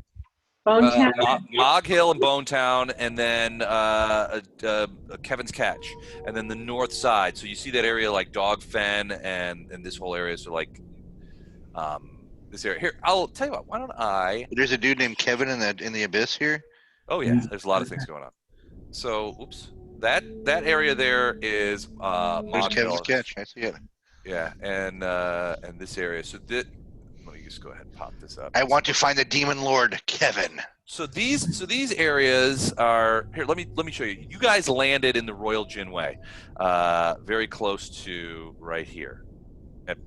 You were aiming for Plaza of the Moon, so you missed it by a little way, but you eventually dimension door into Plaza of the Moon. You guys ran to chase here, so you guys are still very close to Royal Jinway, but this is where you guys are right now. So where you're going now? I'm sorry. I didn't see where we were. Oh, we're there right now. Royal Jinway. Okay. Where are we at? Plaza of the Moon. Okay, got it. I see it. And we're going to the blue part? Sort of. So let me get the red parts out of the way. So the red parts, which are supposed to be transparent. Hold on a second. Let me do this real quick here. There you go. So the red areas, the places that are shaded in red, are where they essentially told you that there's dangerous. These are the poor areas of Town. Good. Of town. Alushinyrra is enormous though, and so you guys aren't used to. I mean, none of you are even from Absalom. So you guys are not really familiar with these big cities. Hold on, let me get rid of this here. So you're not really familiar with these big cities. This is about the size of Manhattan. The thing is, it's also approximately the size of Absalom City. Absalom's kind of a spread out city, but it has 20 times the population. 6.5 million creatures live in this city. It is easily the most crowded city that you've seen. That would be, so just to continue with the Manhattan example, that's about twice as crowded as Manhattan. So we're prime rubes seeing the big cities for the first time. We gotta go staring up, that kind of thing. Yeah, we gotta go to the Demon Times Square right away and get some M&Ms. So you guys are at Plaza of the Moon, but you can see down in the southeast. Well, you can't because I did not get the label up, which is dumb. Let's see. There we go. So the Worm Empire is right about there. You can see, they mentioned that it's right by Hadrak Street Station. And down near Saltpeter, that is where the Worm Empire is. So essentially what you guys are doing, and hopefully you'll be able to see this, is you're going from about here to about here. Can you see that arrow? Yep. Okay, that's where you guys are going. So you get to see fair things. So there, you can see there are a couple of things. I'm gonna get rid of. So the north side. Let me go ahead and do this real quick so I can show you the north side that they were referring to. That was a little more dangerous. Hold on. I'm gonna set these up. Okay. Sorry, they're shaded on my thing, but not on yours. So this is the north, essentially the north side of the city. You can see that. You see those sort of yellow, kind of brownish yellow kind of areas? Yeah. Up in the north. Those are the other places that they said might be a little dangerous. And I'll get them better yellow here. There we go. That way you can see them. So those areas are a little dangerous. So the yellow and the red are places we want A to little sketchy. The red zones, you're thinking those probably, you go down there. Basically what they told you is you go into the red zones and you will almost certainly be waylaid in some manner. As primes just don't go there. It's the poor part of town, so it's not, these are desperate demons who are willing to not only rob but eat delicious primes from out of town. The yellow north side, a little less sketchy, but a lot of shady shit goes up on the north side there. So you could accidentally stumble into something that you didn't want to. You know what I mean? Gotcha. Okay, you guys are headed down over into the area. So, so this blue area, which I will show you here momentarily, that you saw earlier. When you say not stumble into things we don't want to see, I'm visualizing demon furries. Potentially, you never know. It's a crazy city. So the blue area, that is essentially the gated community. So there's one way in there. You can see. Oh, I forgot to mention. You see the lines coming out of. So the main central train station is Murder Street Station, and that's right here.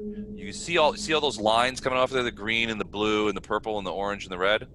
Those are actual train lines. You can see the orange line coming out of Murder Street Station goes around this thing here and goes and stops. It goes through Saltpeter and stops at the edge of that blue area. Wait, of Brock Marsh. These demons are steampunk? They have public transportation. They're not steam engines. I'll tell you a little bit more. We're about trying to keep these guys out of the prime material plane, and they got the industrial age going on down here.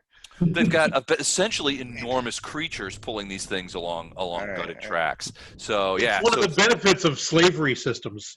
Yeah, exactly. I was like, where do I get on the ground floor of this? Think along the lines of the trolls dragging along the fighting towers, sort of dragging on. Yeah. Now these are four-legged creatures, but yeah, they're enormous, and they drag along 2 or 3 sort of bus-sized trams that kind of down these stations and then turn around and come back. But those are the lines. So if somebody says you got to take the purple line to go to 10,000 delights, then you know kind of how to get there.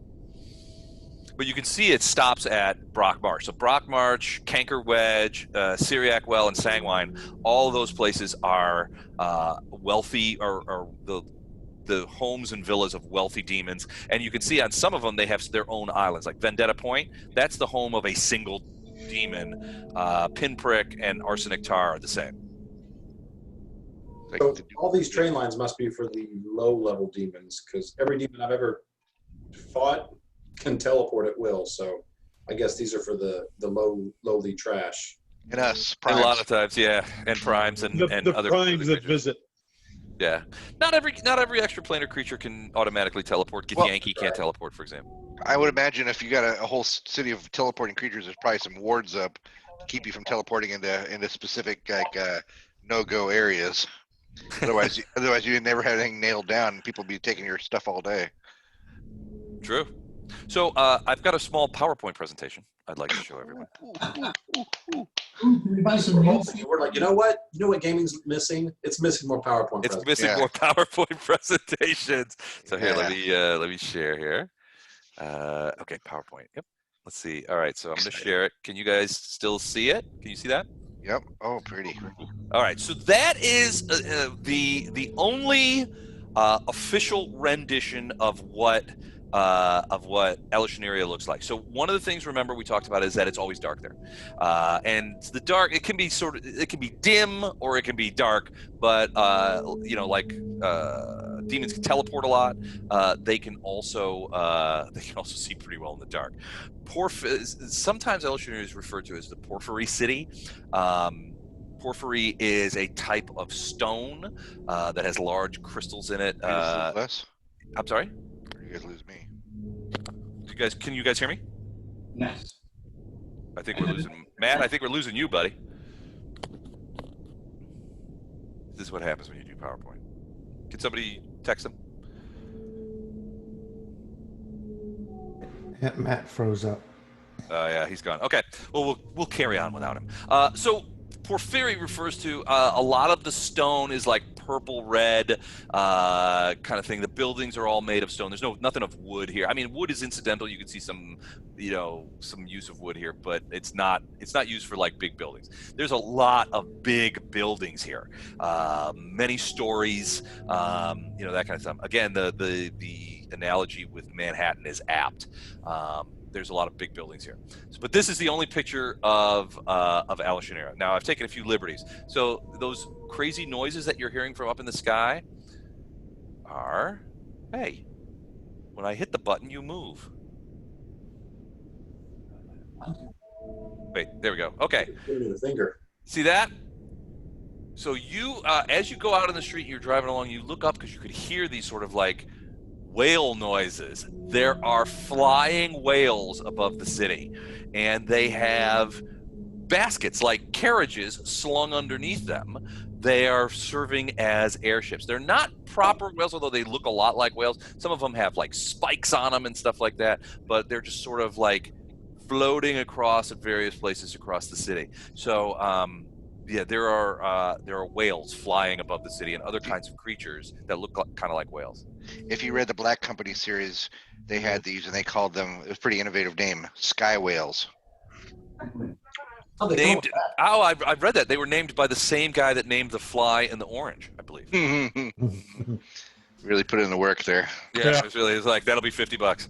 So that city looked like it was a demon city as imagined by Saladin. It looked like a very Arabic city there. Yeah, it is kind of a little minarets bit. and stuff. Yeah, big buildings, and whales flying overhead. With somewhere Aladdin and Abu like, are down there. One chance. But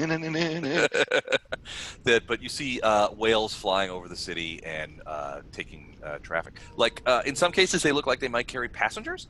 And largely, they look like they are carrying freight.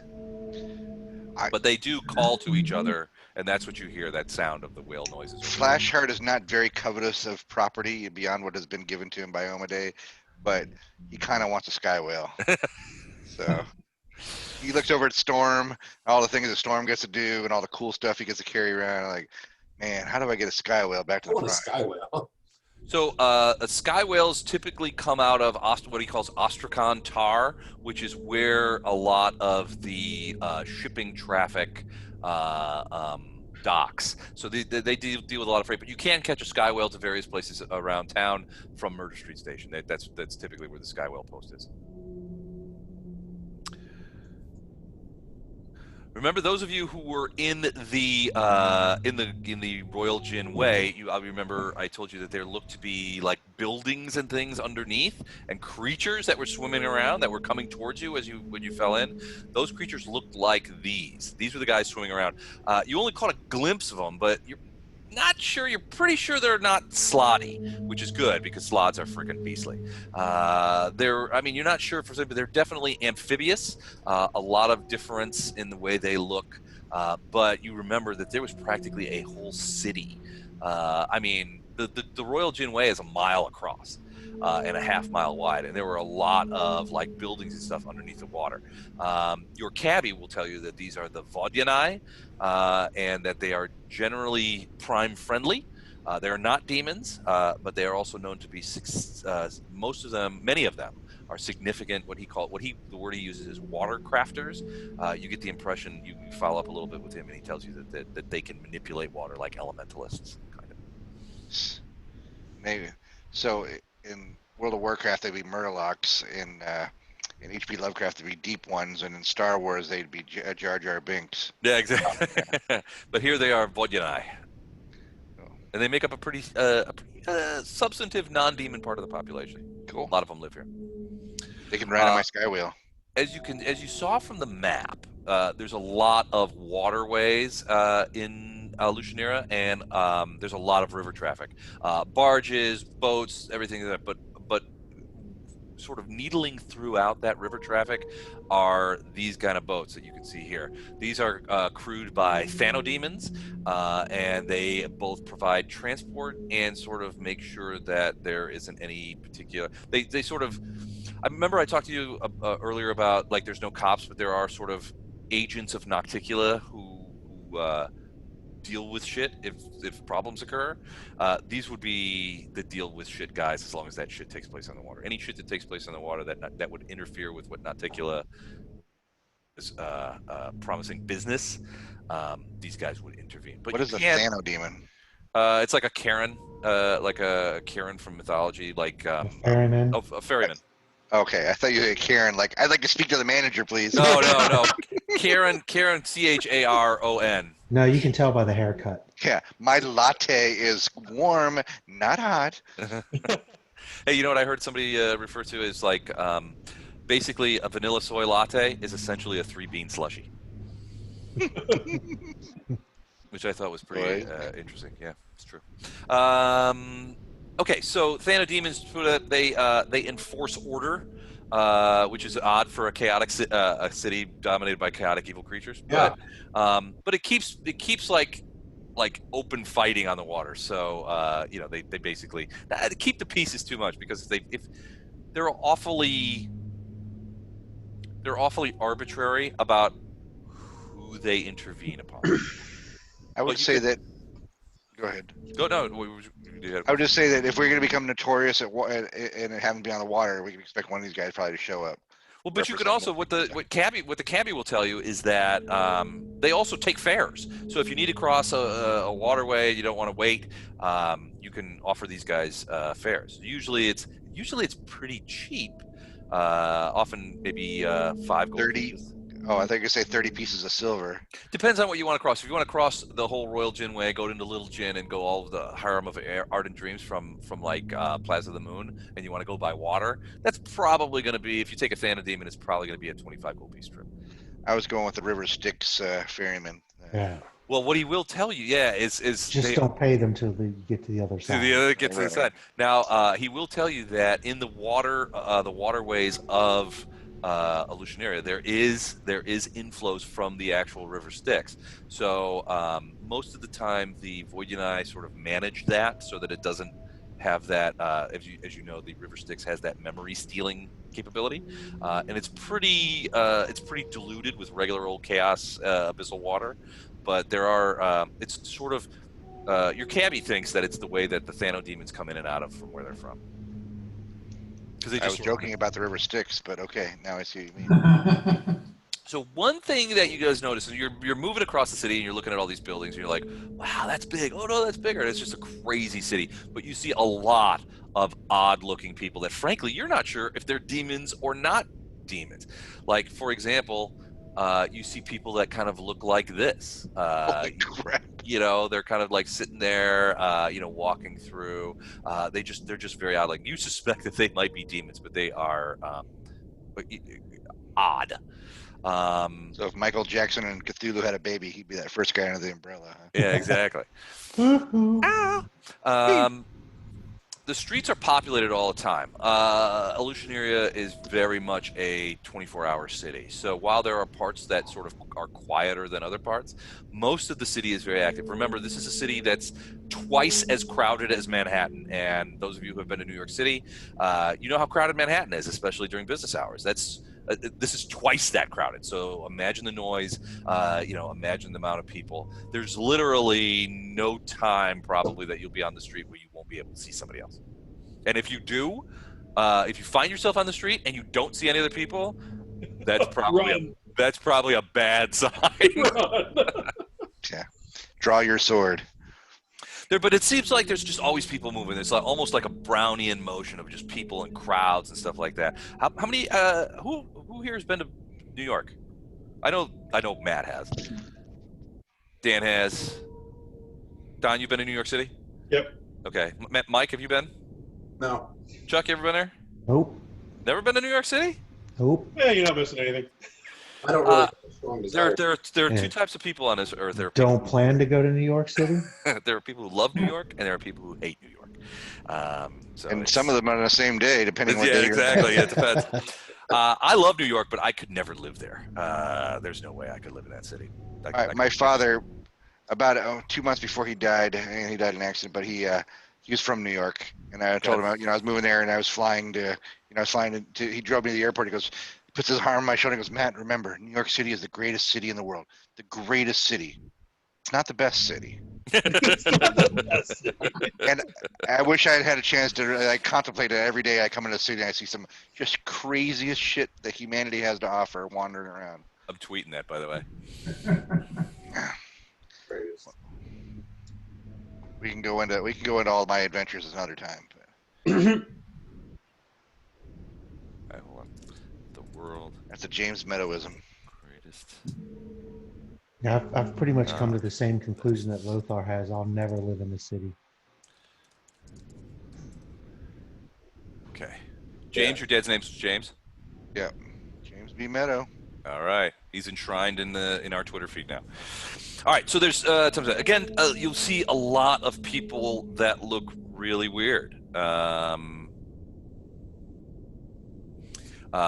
People that are just, this guy on the right, his head looks like smoke. This guy looks like a hood with a light in it. This woman, how does she see? Nobody knows. It's crazy. But yeah, there's Anybody a lot. right now? So you think that it may have to do with the fact that this is the abyss. It's chaos enshrined, which means if you're from here, you can basically craft yourself in any shape that you want, change it all the time. And you think that that's what these people have done they're not people, but you know what I mean. That there's just a huge variety of individuals who just look crazy. So you'll run into these kind of people at various times throughout your period in Alushinyrra. One thing that one of the tieflings mentioned was I think the Cacticay and the Kepri. The Voidinae are a race of amphibians, but you also see people that look like, at first you're like, is that a cactus? And then it moves, and then it looks at you, and it looks like these guys. So you see these guys, and as you get closer to your hotel, you kind of like trucking around, and your cabbie will tell you that these are the this race is called Cacticay. They are essentially living plants. They're about 7-8 feet tall, very strong. They have these bows on them that look like crossbows, but instead of arrows, they have what look like buzzsaw blades in them that they use. And your cabbie will tell us that they tell you guys that they are often hired as guards. They're excellent guards, typically soft-spoken, very strong, very loyal. Generally speaking, considered to be very loyal, very dependable. They value their freedom immensely, and anybody trying to enslave a Cacticay usually meets with a pretty poor end. They are fully capable. They are very much consider themselves all to be one team of guys, and anybody that enslaves a Cacticay and tries to sell it is going to have the bulk of, is going to have a group of Cacticay on their asses pretty quickly. And Cacticay are perfectly capable of taking out demons. They live, and you guys actually pass this as you're heading towards the Worm Empire. They live in a place called the Glass House, which essentially is an immense, probably third of a mile across greenhouse. Essentially, it is the home of the Cacticay. All of the Cacticay that live in Alushinyrra live there. And it is what your cabbie would tell you is that it is known to be absolutely unbreakable security. That no one gets in, and there's unless you're a Cacticay. You don't know. Nobody's ever tried. Cabbie's like, I've never tried to go in there. I don't know if you can teleport in there or not, but I don't know that I would want to. The Cacticay are tough. They're tough bastards. And they do not like strangers inside Glasshouse at all. But it's interesting because it dominates. It's a big part of the skyline down in the southern end of the reach, and it's just this enormous sort of greenhouse-looking place. The tieflings also mentioned the Kepri, and you see a few of them as you kind of go across. Kepri they look like human or tiefling women, but they have the heads of beetles. There's a couple that you see wandering around that have smaller sort of scarab beetles. Now, when I say smaller, they're the size of an ottoman, that are sort of clustering around their feet and following them around like dogs almost. But they look like human women with like beetle heads.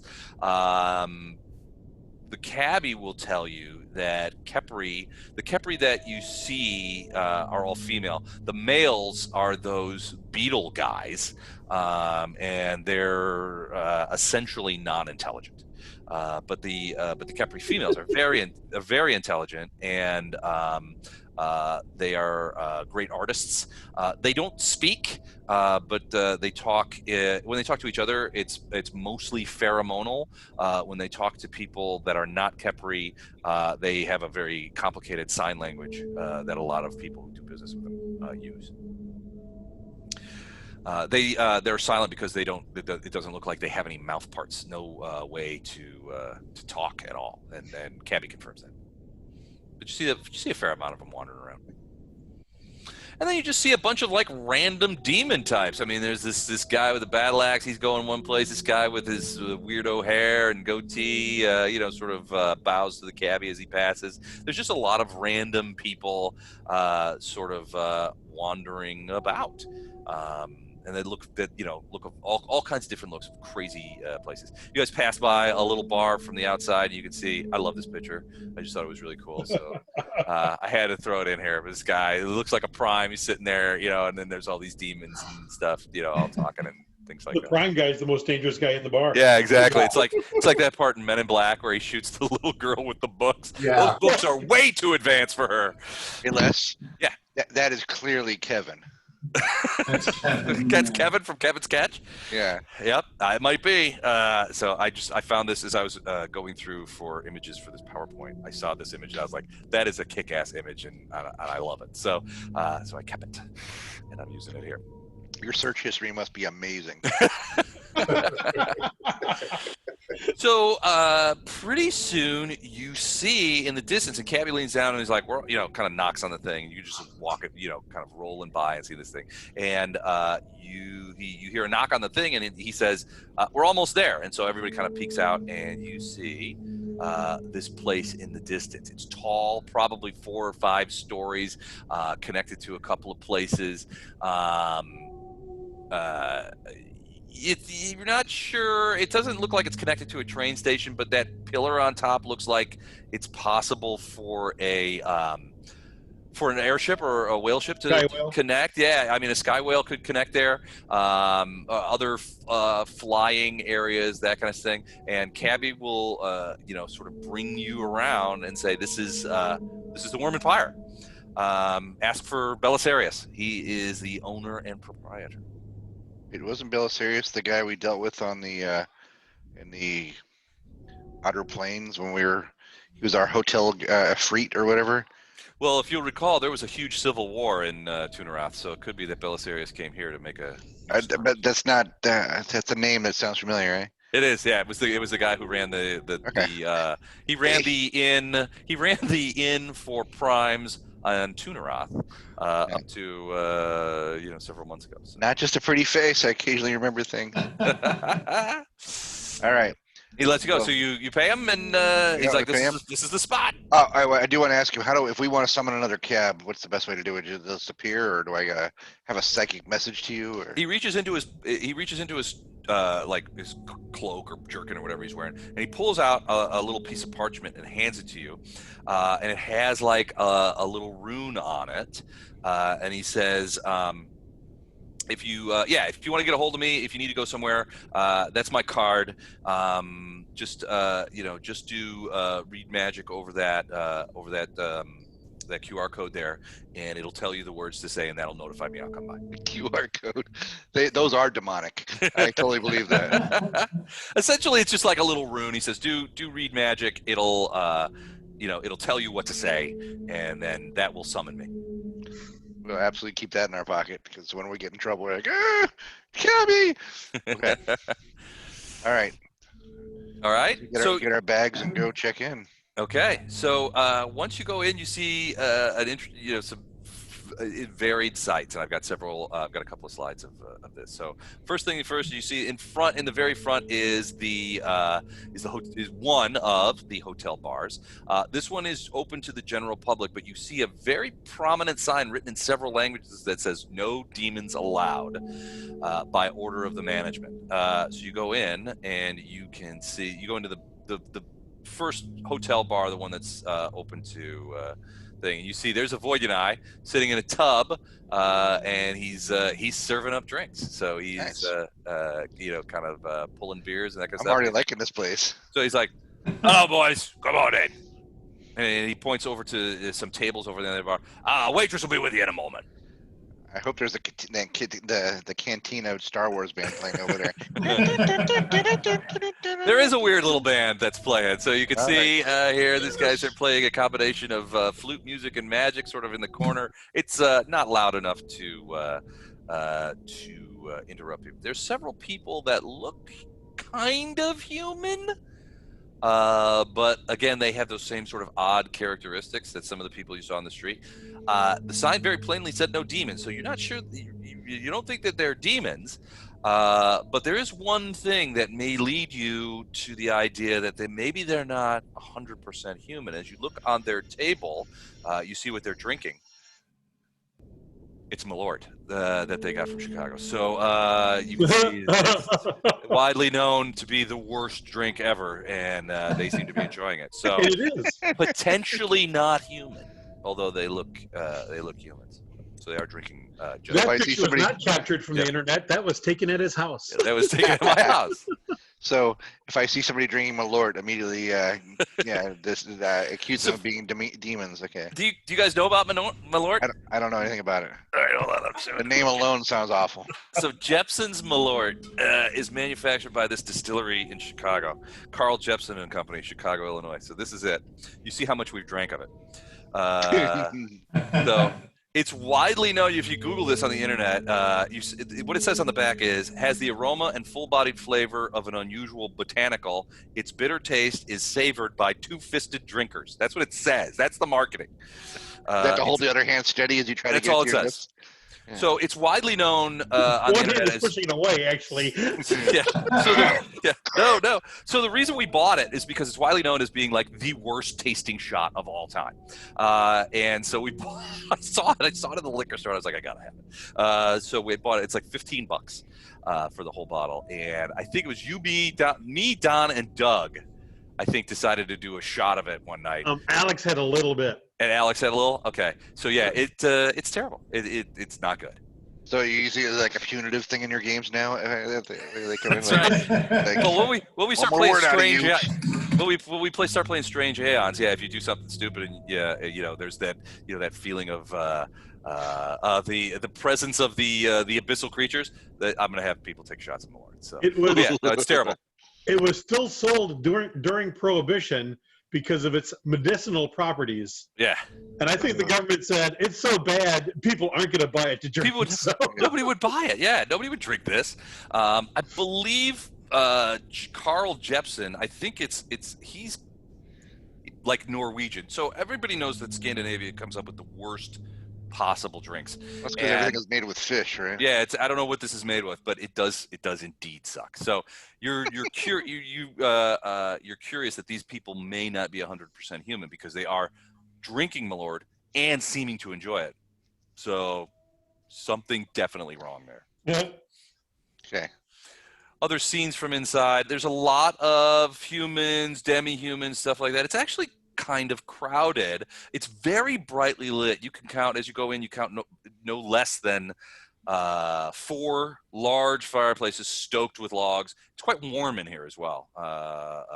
Even though the temperature in Alushinyrra is generally mild. It's quite warm. This is kind of what the bar area looks like as you proceed further into the thing. You can see that there's, it doesn't have the big skull head, but there's like people hanging out, various tables, that kind of thing. People are just sort of like enjoying themselves and that kind of thing. It's an interesting place. A couple more pictures of kind of a general envision of how it looks like. There's some people, you do also spot other people that you suspect might be plainer adventurers, right? So you've got this whole group sort of standing around a table. They're drinking. There's some plates, and they've got maps out. And they're looking at the maps. There's more than one table like that. There's other people sitting back there, seeing what there is to see, enjoying the thing. But it is a thing. I started pointing out to Fletcher and Gatto which groups are going to get in a bar fight with a little later.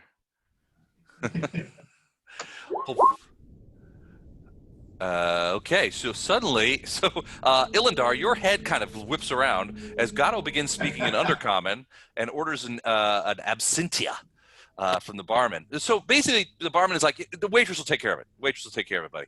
And he waves you over to a table because he's like, he's at the bar, that kind of stuff. So eventually, you guys get kind of like over to a table. You sit down, and a waitress is over there pretty quick. She's obviously not human, and it's hard to sort of place her from a racial standpoint. But she's all like, "What do y'all have? Welcome to the Worm and Pie. We got everything you might want." I hope that you keep that for Stacy's place too. That's Yeah. Hey, Les, I'm gonna kind of, I'm getting into character, so to speak, that we kind of came up before we came on here. Okay. That I'm kind of a wealthy merchant. These are my hirelings or whatever, and we're here basically for the slave trade. So Okay. as we're getting close to this, basically going to tell everyone that, okay, acting's coming online, so be ready. Okay. So you basically say, "Look, I'm going to be a huge phony right now, so don't Well, we tip talked off the about this locals." beforehand. That's what we were going to do as far as to blend in or whatever, but I'm just Okay. letting people know, okay, now we're on. Okay. Cool. Hold on, I gotta get the share back. Hold on a second. That was a great PowerPoint, Les. Thank you. Yeah, you obviously put some work into that. Thank you. Appreciate it. You're welcome. I'm glad you guys. I'm glad you guys like it. It was definitely added the flavor. Yeah. So I wanted to just could give you kind of an idea of what Alushinyrra is like. Again, you can see I think you can see sort of the outside of the building. So I'm just putting that up there so you guys can see. It is by far the nicest I expected anything in the Abyss to ever be. So it's a nice place, and it obviously caters to things. I mean, so they come over. The waitress comes over, and she's like, she sees Drow, so she's actually speaking Drowish rather than Undercommon, and she says in Drowish, the way she said it sounds weirder in Drowish, but she's basically like, my Drowish lord, how may I serve you and your servants? I'll order a drink and then just kind of look like I'm haphazardly, okay, whatever else my team wants. Okay, and everybody sort of puts in their orders in various languages. She gives no indication to any of you that she misunderstands it, regardless of the language that you speak. You get the impression that probably her native language is Abyssal, but you're not 100% sure. I'll get a Holy Joe, please. Get a Holy Joe. Can I have some? Can I have holy water and some maraschino cherries, please? Yeah, exactly. And a little dry ice to make it smooth. And a little dry ice. Yeah. One Shirley Temple coming up. I want a warm milk served with a human hair in it. Like, anybody know that reference? No. Is that a Blazing Saddles reference? No. No. No, that's a tough one. Wasn't it Steve Martin though? Nope. Warm milk. What is it? Are Human you hair. Googling? I can't think Is of that, it. is that a Chevy Chase? Nope. Not Fletch? I thought maybe a Fletch. That was a good guess. Tom Berenger, Wrestler's Rhapsody. It was Rustlers, yeah, that's it. I never saw that one. Yeah, it's basically like an airplane spoof of like old westerns. Westerns, right? I'll have to check that out. I do those It's fun. foods. All right, so she goes off and returns with drinks pretty quickly, and is like, y'all gonna want some food, and you know, I mean, you guys are in for dinner. It's up to you, that kind of thing. You know, what are you know? She basically is like, is there anything else you need? I would say that, or I don't know if you want to speak, Mike, if you're on our behalf, but I would say that we need to secure lodgings and get a feel for how secure our lodgings are. You know, as we go about the city and start making plans. I will ask her about lodgings and basically, we're gonna have dinner, but. And did the cabbie say mention Belisarius? Is that what he said? Yeah, Belisarius, he said, is the operator. So you say, okay, so you're like, could we speak to Belisarius? We're interested in securing a suite of rooms for my team and I. Yeah. Okay. She's like, oh yeah, I'll fetch him. He'll be right out. He's in the office. So so you guys, I'm assuming you ordered some dinner and that kind of stuff. Is that true? You ordered food? Yeah. Okay. And it comes before Belisarius. She comes back out with your second round of drinks, and she says, this one's on Belisarius. He says he's a little busy right now, but he'll be out just as soon as he can. All right, hon? I'll surreptitiously detect evil on each food bite. The food is strange, I'm guessing, but remarkably tasty. Yeah. Frankly, the first course is a series of raw fruits and vegetables, several of which you can identify, some of which you cannot. But all are very delicious. Eventually, the soup course comes. It's it's sort of like you pull a finger out of it. No, you're not sure what's in it. She's like, it's like a sort of a purplish color, but it's fantastic. And then she brings out your individual entrees, which you guys have ordered, separately, and the food is great. About that time, you see coming out of a hallway down over by what you suspect to be the hotel proper is what can only be Belisarius. He's about 9 feet tall. And as far as you can tell, he's an Efreet. That is Belisarius. So can you see this? No. Okay, so that's Belisarius. So he's dressed in this ornate armor. He's got this weird thing. He's got fire sort of like coursing around his hair. He's an Efreet, and you see him look over at the Voidyanai behind the bar, and the Voidyanai is like right over there. So he's like, and you see him come up. He's like, he comes up. He's like, send over another round of drinks. These primes are getting thirsty, I can say. My drowish lord, good to meet you. To whom do I have the pleasure? Dris Duerden. So you don't give him your real name? No. Okay. Duorden, the House Duorden, one I've heard of. That's a very powerful house. Well, welcome. I hope the trip from Menzelbrandsen was not too troublesome for you. I assume these are your associates and servants? Yes. Excellent. It's my understanding that you're seeking accommodations. You know how long you'll be staying? We have an assassin list we'd like to go over with you. Yeah. Depends on how long. He will be here for a little while. Excellent. So you'll be wanting a suite of rooms with an open-ended stay. I see. Basically, Illinois will tell him, I've heard that you offer security for primes unmatched anywhere else, and that's what I'm looking for is somewhere that we can come back to as we take care of our business here. Of course, it is the core business tenet of my establishment. Now, let me explain to you a little bit about our place. We provide lodging, food and drink, and other services for primes, and primes exclusively. Now, we will allow non-prime but non-demons to, for example, patronize the bar or one of our several restaurants.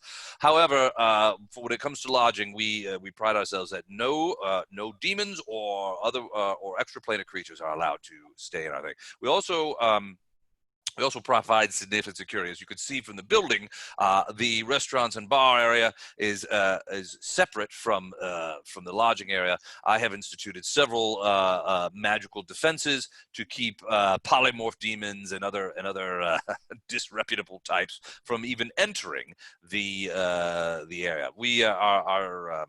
Our security systems are specifically targeted toward extraplanar creatures, so no extraplanar creatures can enter the lodging area without activating our security systems. Which I might say I can't go into into all of the security systems, obviously, but they are. We have several redundant systems, and in the event of that we detect a demon trying to infiltrate, we have several countermeasures of a variety of lethalities. Okay. So a storm allowed? Of course, your servants are allowed. Storm is not an extraplanar creature. I can take it. This is Storm, your dragon here.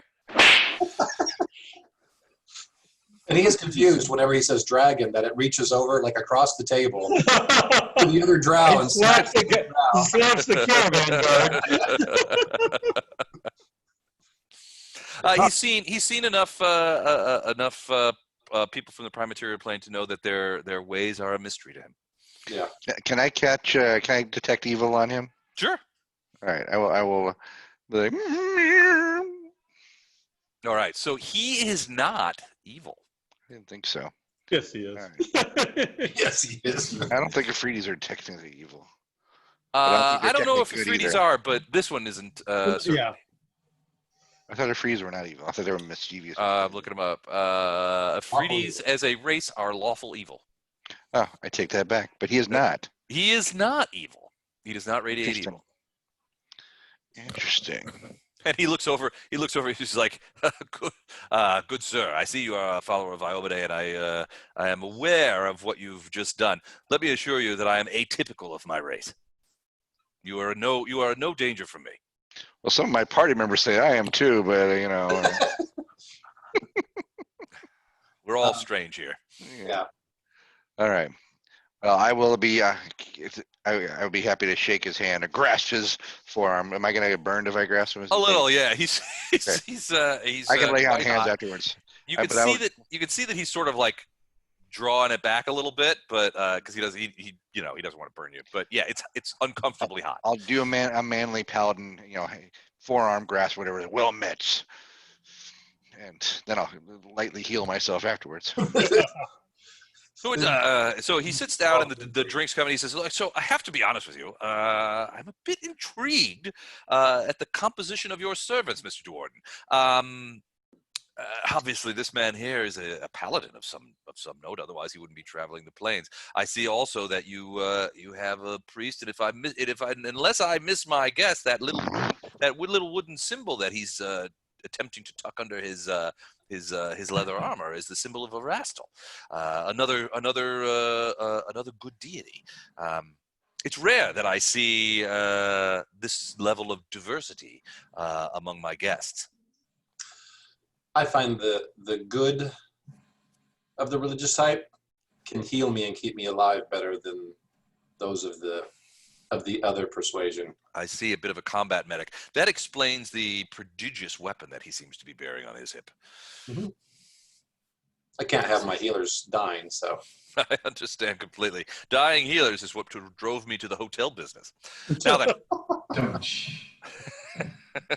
All right, so he says, please enjoy yourselves. I'm welcome to the Worm Empire. Please, if there's anything at all, you need only ask either one of my staff, or if you have questions of a personal nature or a discreet nature, by all means, I am at your service. I will have the servants. I have a suite of rooms specifically in mind for you. I think you'll be very pleased. It's quite large. It's a bit more expensive than some of my more things, but I think you'll be very gratified by the amenities. I think you'll be happy with it. I'll have that prepared for you. It'll be ready before you finish your dinners. And that, if there's anything else I can do for you or any questions you may have. Eventually, as we get about my business, we will need to find people. So Indeed, I assume that you've come here to make at least with some context. Perhaps not. Perhaps this is a venture of note. Absolutely, if I can help, I will be of service. Okay. Excellent. Well, enjoy your meals. Let me know if there's anything else you require. I will send a runner down to let you know when your suite is prepared. Okay. And he departs with a little bit of smoke and definitely. So yeah. So at that stage, Ildar look over at Lothar and basically ask him, "Okay, who were the first people we're going to try and look up?" Okay. All right. So Oh, do you need to know the names? We're looking for the soul of Jesker Skelton. Jesker Helton. Yes. Jesker Helton, sorry. Close. And Syvar. I tried. No, you're fine. All right, so it's not too long. I mean, only a couple minutes after Belisarius leaves that a servant looks like perhaps a gnome, but a very weird-looking gnome, like no gnome you've ever seen before, but about that size and shape, comes over to you and says, Belisarius wanted me to let you know that your suite is ready. I can lead you there if you have anything. Do you require us, do you require porters for your baggage or anything you want to put in storage? I don't know. I think we're pretty much in regular adventuring gear, so I would imagine all of us pretty much have a backpack on or something. Is that probably about accurate? You basically look like a bunch of college Yes. students. You're muted, Matt. He's not It's muted. our job to move the master's luggage. So I was going to say, he's not muted. Now he's muted. Okay, now you're muted. All right, stop muting me. Oh, there you are. Okay. I was gonna say that we could dump all the crap out of the portable hole in one of their storage holes, so we have that to put all new crap in. We have like a whole alchemy laboratory. We've got like a whole alchemy lab and stuff. Well, there's a significant amount of room in your room in your suite. There's plenty of room. If you've got if you wanted to set up a small scriptorium or a laboratory, there would be room. I love this place. I'm thinking besides slavery, the other thing they do a lot in the abyss is probably timeshares. I don't know if they're that evil though.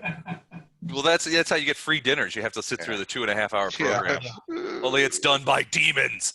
And they kill people for entertainment. They kill people. So I mean, he's like, well, then follow me if you don't need a reporter, I'll show you up to your room. And let me show you what your room looks like. This is also part of the PowerPoint presentation. All right, hold on a second. I'm going to. I have to put this up. All right. Okay, here we go. So he takes you essentially upstairs, and you go through. So you go through the security. So as you go through the security, you can see that there is like a series of arches that Ilindar. Your guess is that those arches are ensorcelled, and there's really no other way to get to the lodging place. Everything is sort of funneled down to this one place. Think it like the airport going through the metal detectors. I mean, you can wander around the airport, but you can't get into the things without going through the metal detectors. Do they make us take off our shoes? No. It might be the abyss, but it's not hell. No, there's no disrobing or anything like that. There's obviously some magical things going on there. You can, at one point, you pass through under one of the arches, and you can almost feel sort of a wave of magical energy sort of pass through your body as you walk through, like you're pushing through some sort of barrier of some kind. But the gnome is like, follow me, and he takes you to a elevator. You're on the 11th floor and taking up the southern third of the 11th floor. And you're like, okay.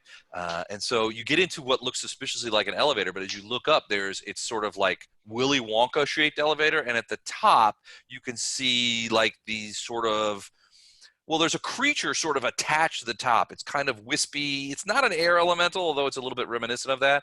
And you hear the gnome say, 11th floor, and then that thing starts pulling the elevator upward. You get to the 11th floor, you get out. The gnome leads you over to an ornate wooden door. There are no other doors around it, but you see hallways going to the left and right. But you don't see any other doors. And the door, it's a huge door. It's probably 11 feet tall. This dark, thick wood banded with brass, and there's a brass plate right in the middle of it that says 11. And underneath that, a smaller brass plate that says A. And you open the door, and this is what it looks like. Can you see that? Nice.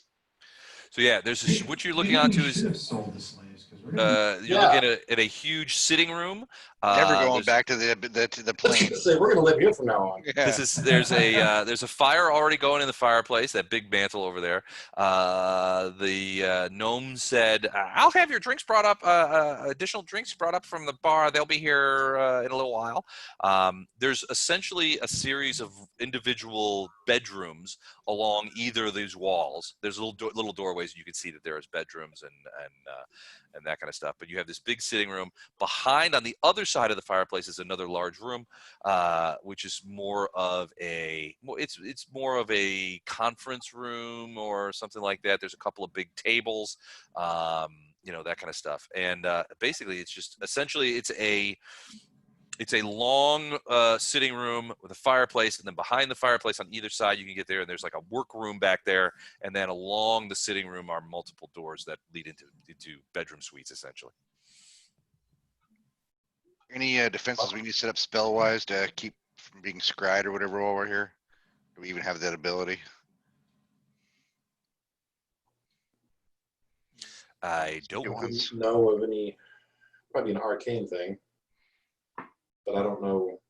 Well, any other defenses we want to set up here? Otherwise, I think it looks pretty good to me. We can get to set up here and start, kicking ass in a city. Yeah, if this is this big and spacious. Yeah, I think I like Matt's idea of taking our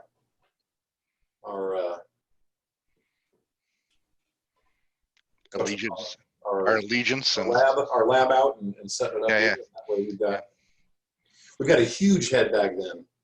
Okay, hold on a second. Gotta get you back here. All right, back in Roll20. So yeah, it's very comfortable, and a few minutes later, another one of these like gnome guys shows up with essentially a bar cart.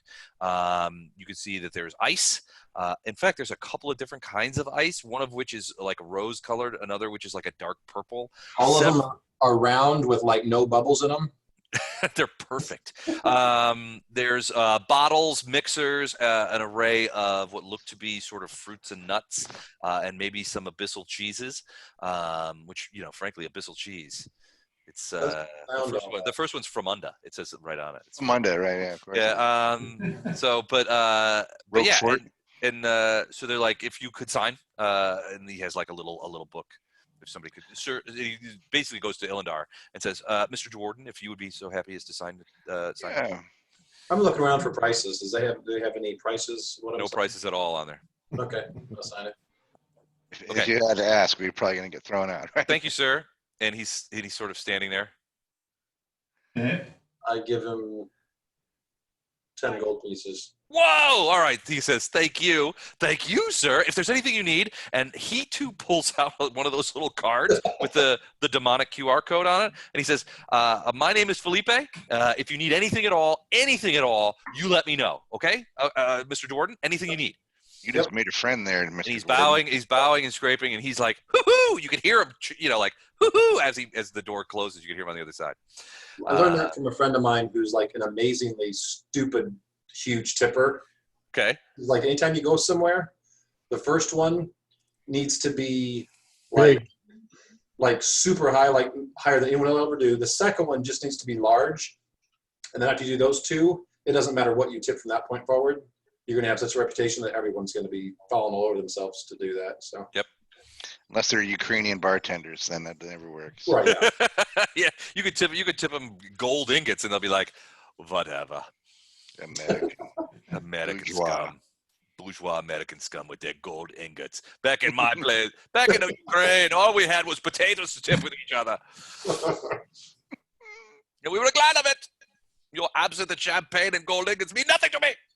All right, so at this point, I've run out of prepared PowerPoint presentations, but there's a couple of things going on. This then? Huh? And there was much rejoicing. You didn't like my PowerPoint? So I at loved it. this point, you've got a couple of things. So I want to talk a little bit about. So we talked a little bit about earlier about what you guys are here to do. And right now, it's you can prevent the alliance and find the crystal source. So probably, I mean, you can. I would lean towards. I mean, Illendar would lean towards helping Lothar out first. I mean, Okay. because we might be able to, if we start along this path, our planet or our goal should be to get noticed by what's her name? By Nocticula. Yeah, and who knows? Finding this person and getting that soul back might be one of the things that ruffle enough feathers that might help us along that path. That's very good. That's a great idea. And so I'm going. So right now I'm gonna. It's at this point I have to inform you of there. So like you remember how like the siege of Dresden, there was like a new mechanic in this. In that case, there was the armies going against each other, and we had those army battles and stuff like that. So there's a new mechanic for how you go about getting notoriety to a certain level that Nocticulu notices you, hears about you, that kind of thing. And so I'm just going to go ahead and tell you how that works.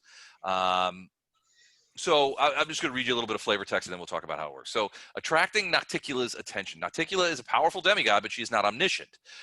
Countless suitors, visitors, enemies, allies, and other people vie for her time. And so in order to attract her attention, you have to build up your notoriety in Alushinyrra.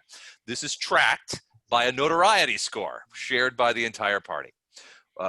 When you first arrive in the city, you have essentially a notoriety score of 0. Nobody knows you.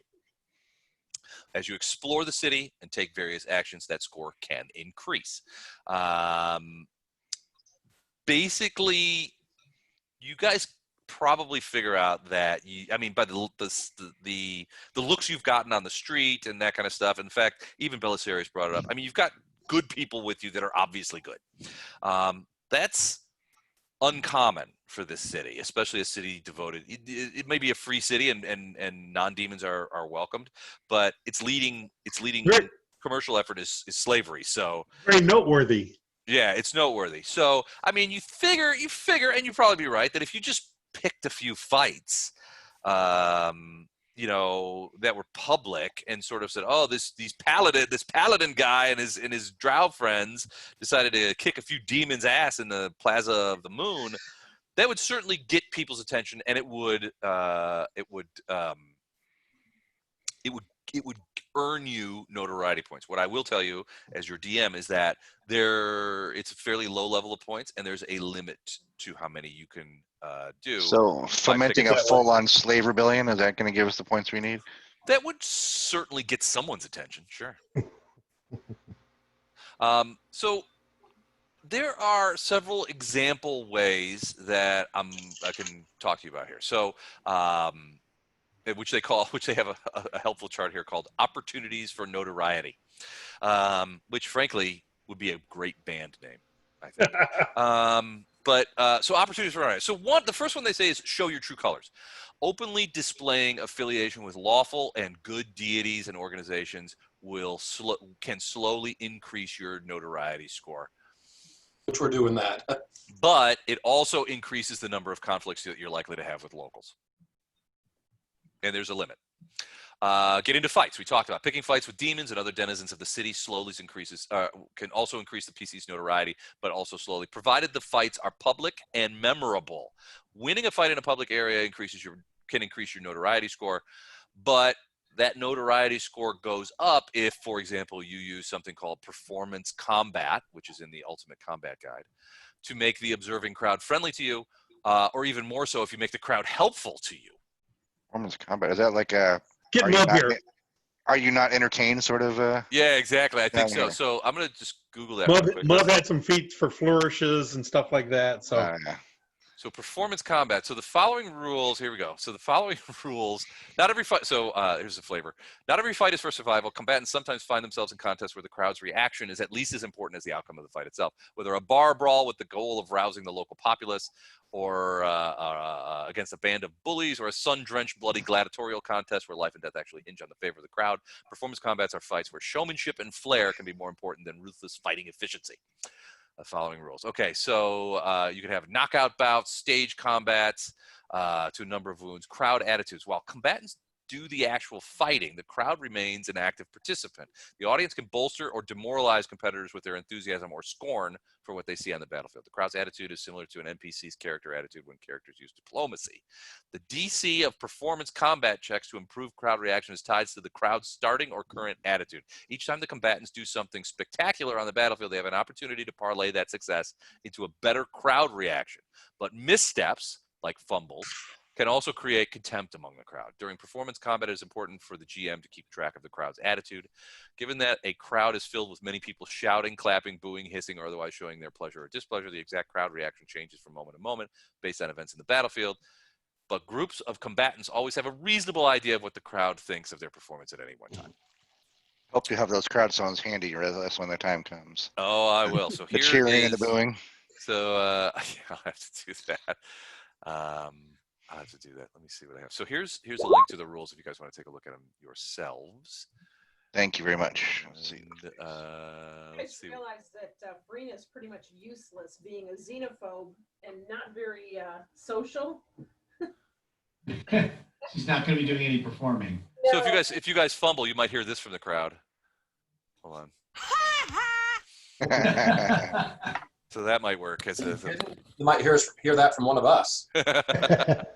But yeah, so if you guys take that option and you decide to get into pick fights on the street with demons or slavers or whoever, and you openly display the fact that you're good aligned creatures from the prime material plane, you could use this performative combat, and we could sort of like figure out how you do it, and then you would be allotted at certain points in that regard. That makes sense? So there are other ways as well. So one of them is entertain at Rapture of Rupture. Now, Rapture of Rupture is a place providing entertainments for one of the city's numerous aristocrats can increase one's notoriety. Such entertainment can include all manner of activities as long as the entertainment provided is memorable and extreme. The succubus Valexia is one such aristocrat, but rumor has if her recent call for skilled artists and performers at Rapture of Rupture, which is her place, like her theater, has resulted only in her increasing disappointment. If someone could break her string of disappointments, her word carries much weight among the city's elite. If you were to impress this woman with some sort of performance, or not woman, succubus, then that could go a long way towards obtaining the notoriety that you need. We talked a little bit about fighting. Another way to get fighting, to get notoriety, is to engage in a fight at a place called Battle Bliss.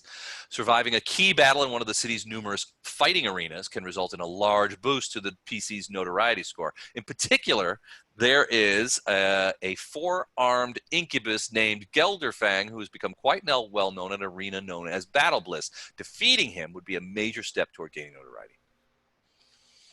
Well, there's Gato's role. And then there is Minago. Now, Minago is on your list of enemies. So I'll just read you the text straight out here. If Minago survived her first encounter with the PCs in the Midnight Fane, which she did, the PCs may learn she's in the Alushinyrra as well and has been asking around about them. Minago has a reputation in the city, and defeating her would catch some major attention. I like that one. Yeah, I like that one too. Okay. The last one that they have here as an example is Meet with Shamira. Shamira, as you know, is Nocticula's second in command. Arranging an audience with Shamira, the ruler of the Isle of Alanthenia and the city of Alushinyrra, her power is second only to Nocticula's, although in return for whispering in Nocticula's ear, she may ask more than a mortal might be willing to give. But if you can arrange to talk to her, which is probably easier than talking to Nocticula, that might go towards getting that all-important notoriety. Do not make deals with demons. So you've got some opportunities there. Plus, you have so what I'm looking. You've got your own laundry list, right? So Minago if we're doing a Venn diagram of shit to do in Alushinyrra, Minago is on both of your lists. Then you have Xanther, which you can ask around about. You have Quinarch, the demon that took Jesker Helton.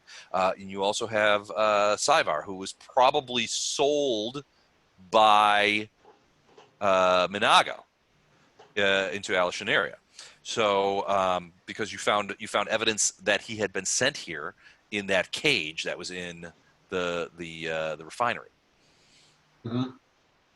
So there's a lot of opportunities here. So at this point, I should warn you that I don't necessarily have any maps built up. If you were to say, all right, we go fight Minago, I don't have it prepared yet. I've been building PowerPoint presentations. But I thought we've got about a half an hour left. I thought we would take this opportunity to figure out what your course of action might be. I think you've got a couple of opportunities that you can ask people or send send messengers and that kind of stuff. And before we get to that part, I want you are kind of lounging around your suite, drinking those drinks and eating the delicious fruits of Alushinyrra when you hear a bang on one of the windows, like knocking, like hey, and on one of the windows that sort of overlook the city. That's kind of high up, but as you look up there, you see there is a little sort of flying creature that's banging on the windows and looking through. He's looking through, and he's like waving at you, and he looks like this. No, I haven't showed him yet. He looks like this. Okay. I send Otto to the window. He's Okay. adorable. Well, so the windows are the thing. So he's like, and you see him like, I'm gonna guess he's a messenger. What? He's like, let me in. Primes. You need a servant, right? All right. Well, He looks kind of demonic, and I don't Right. think they're supposed to be in this building, so I guess we can't let him in. well, he could try if he explodes on the way in through a ward. That's on him. I'll let him in. Okay, so you open the door. He flies in. Just as a point of rule, if Les has to do a funny voice, I'm always going with an NPC. Always. So he flies in. He's like, Rat! And he flies in, and he flies over, and he seems comfortable. He does not blow up.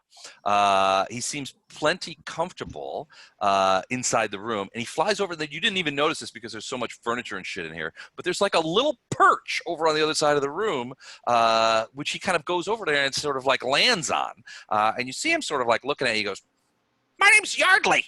I'm your servant. What do you need me to do? And then you see he kind of looks over it, and you see he sort of raises one leg and sort of like, and he's like, "Oh, that felt good. Sorry about that, Primes. Anyway, Well. I'm Yardley. I'm your servant. Who made you our servant? Me, Yardley, serves all the people that live in this room. Well, what can you do for us?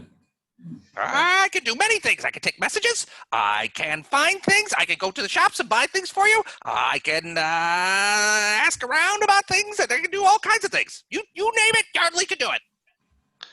All right. Well, it's, Is there any place in the city that you don't know about? I know all the places in the city. I've been in the city forever. You ask around. Everyone knows Yardley. Illendar, I'm thinking we should at least give him one of the names we're looking at and see what take him for a spin. I said we give him the same name until we can trust him. The same name as we gave the. Which is the woman. Or no, Quinn. I didn't understand. Quinley. I thought it was one. Quinarch. Quinarch. Is that what we were saying? Quinarch is the demon that took Jesker Helton. Is that who we want first, or who's first on our list? I defer to Illendar. No, we want the one that Lothar's questing for. I thought that's what we were doing first. Well, the question becomes the trust issue. So Trust. So we don't. at this point, the trust issue is Look how Monago. cute he is. You know he got to be trusted. He actually flies off the perch and lands on that little cart that has all the drinks in it, and you see him. He picks up a bottle of what you suspect, some sort of clear liquid that you suspect is some sort of high test, and he just is like, "Ah!" And he pulls the cork on it. And it's like, look, look, look, look, look. He downs practically that whole thing, and then it's like, and then like spits a bunch of it off, and he's like, "Oh, I made a mess. Sorry, sorry." And he grabs some cloths and stuff like that, and begins. I didn't see hands on him. He uses the hooks on his on his thing, or his feet, his clawed feet. He uses his feet. Yeah. Either we can trust him or he's secretly the Nazi monkey from Indiana Jones that we got. Yeah. Which I think we gave him. What's the worm guy's name? I think we gave Bang. the other people. Yeah, Bang's name. Just Yeah, that's what we gave him before. It was more of a trust test. All right, Yardley. I'd We like got some. Yeah, we got something for you, and we should also make Tell me inquiries. the job, I can do it for you. We should Well, make inquiries with the master, the Belisarius, too, to make sure that this is on That's- the up and up, as it were. At Okay. this point, we've already been told that Monago is looking for us. which is awesome. Well, Right. awesome, not awesome. Either way, if we tell this one to go find Monago for us, we're losing nothing because Monago's already looking for us. That's a good All right. point. All right. So instead of adding in Vang, who may or may not know we're here, so that we're sort of setting up two major enemies at a time. Because it just sort of full disclosure, my intention, Lothar's intention, is to get the card off go of outside? Ilindar for the waiter or the guy who led us to the gnome thing. And then call him and ask him to go and find Saivar, which on the whole of sort of the party expedition is outside of the radar because he's not looking for Quinarch, who's the demon we were hunting down. He's not looking for Monago or Vang or any of the others. It would actually be looking for the specific soul that I'm looking for, Okay. which may or may not end up being connected any longer to Quinarch. That's a good point. So, if I heard that, we're going to start with Xanthar. No, we want to start with With Monago. Monago. Well, Okay. my take on it is we should start with Monago because we've All already right. been told that she's looking for us. Well, and the impression that you get is that she's pretty well known here in Alushinyrra too. I mean, Monago's no slouch. She's a pretty substantive demon. But you'll remember from some of the people that you talked to before, especially when you were back in Dresden, that Monago is sort of on the outs with the people who are fighting in the World Wound. She's So the one who I really would like to take her head right off as she. Yes, to our because she was the paladin one hero. parading as the Iomedean. Right. So Right. she's right on top of my hit list. And so if she's looking for us already, then putting it out there that we're looking for her that's no loss, right? That's yeah, you don't necessarily need to be secret squirrel about it. yeah, there's no risk. I also think that if she's on the outs, that might be a good place to start our notoriety, where we're not going to ruffle too many feathers by taking out somebody who's already on the Exactly. on the down and out.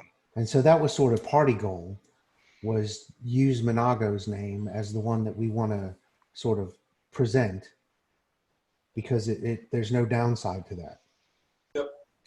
But me specifically, I'm going to try to get a hold of the waiter, and this is, whatever, out of character party knowledge, try to get a hold of the waiter and surreptitiously have him look for who I want to find. All right, And ask the waiter if Yeardley's a real thing. Or Yeardley or whatever. Yardley. My name's Yardley. Yardley. 2 towns over here is Yardley, New Jersey. So he's from Jersey. He's from Jersey. Yeah, I get it. No, he's like a little All the demons creature. around him. I mean, you do a detect evil on him. He doesn't radiate evil. More like chaotic neutral. My But people. yeah, I mean, he's little. He's not very big. He's probably 2.5 feet tall.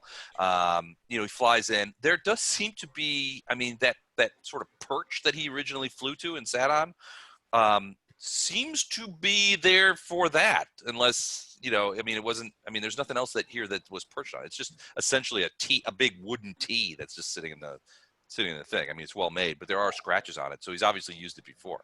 I'll let Siggy know But Okay. despite the fact he's half his size, that's not food. Okay. All right. I will. But I was like, he's kind of loud. He's kind of gross. You know, he farts a lot. And some of them are real stinkers too. He just Uncle Jack, is that you? he swears. He's like, "This is bullshit." You know, he drank half a bottle of vodka and then sneezed out about half of that onto the floor. He did clean it up or tried to clean it up. Basically, just pushed it around with a couple of pieces of cloth. And right now, he's sort of looking expectantly at you and eating some of the food off of the cart. All right. I'm gonna say, all right, little friend, we have a job for you. Oh, great! Yardley's your servant. Best in all of Alushinyrra. Best wireman in all of Alushinyrra. I do what you say. We need to know where Monago is, and maybe the best place we can get her alone to have a conversation. You want to meet with Monago? Monago the demon? Oh yeah. We don't want to meet with her. We just want to know where she is. We don't need her to know where we are. It's called a surprise party. Me keep your Yardley will keep your secrets. Don't worry about that. I am as discreet as a little dude can be. He's like, I'll find out where she is. You mind if I take those fruits and nuts? I have a big family that I have to feed. Sure, whatever. Our bounty is Okay. your bounty. Go. All right, so he's like, great, I will get on the job. I will be back as soon as I find her. And he grabs up the bowls and sort of stacks them out here. He kind of looks around very sort of dramatically. I mean, you guys are all looking right at him, and he kind of looks around ostensibly to see if everybody's looking. You're all looking. But then he sneaks another bottle of that clear liquid under his arm. He's like, I'm out. I'll see you later. And he sort of flies off to that window and out the window. Be shut and lock the window. Okay. Yeah, get your waiter friend back up here. Just make sure everything Checks out. or at least know what we're paying for. Yeah. So do you do the you pull out his card? Yeah. All right. So Rub the belly of the Buddha. So you do read magic on it? So it does. So when you do read magic on it, the QR code, the rune turns into words, in this case in Drowish.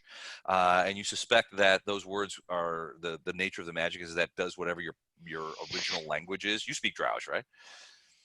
So it's in Underdark Elvish. And it says, it says basically a series of 3 words. Say these words, and it will alert the staff to come up and. Beetlejuice, Beetlejuice, Beetlejuice. Yeah, kind of. Yeah. Beetlejuice, Beetlejuice, Beetlejuice. Okay, so nothing happens. It just the thing kind of glows once and then forms back into the QR code. And about 4 minutes later, you hear a knock on the door. Okay. And actually, before this happens, I've got just the party there. Mm-hmm. And this is me kind of metagaming, just because I know this character from another campaign, and part of it's whatever. But I'm wondering if we need to keep the facade up with the hotel owner, or be straight with him. He said that he would like if you had questions or anything like that, he could help. Right.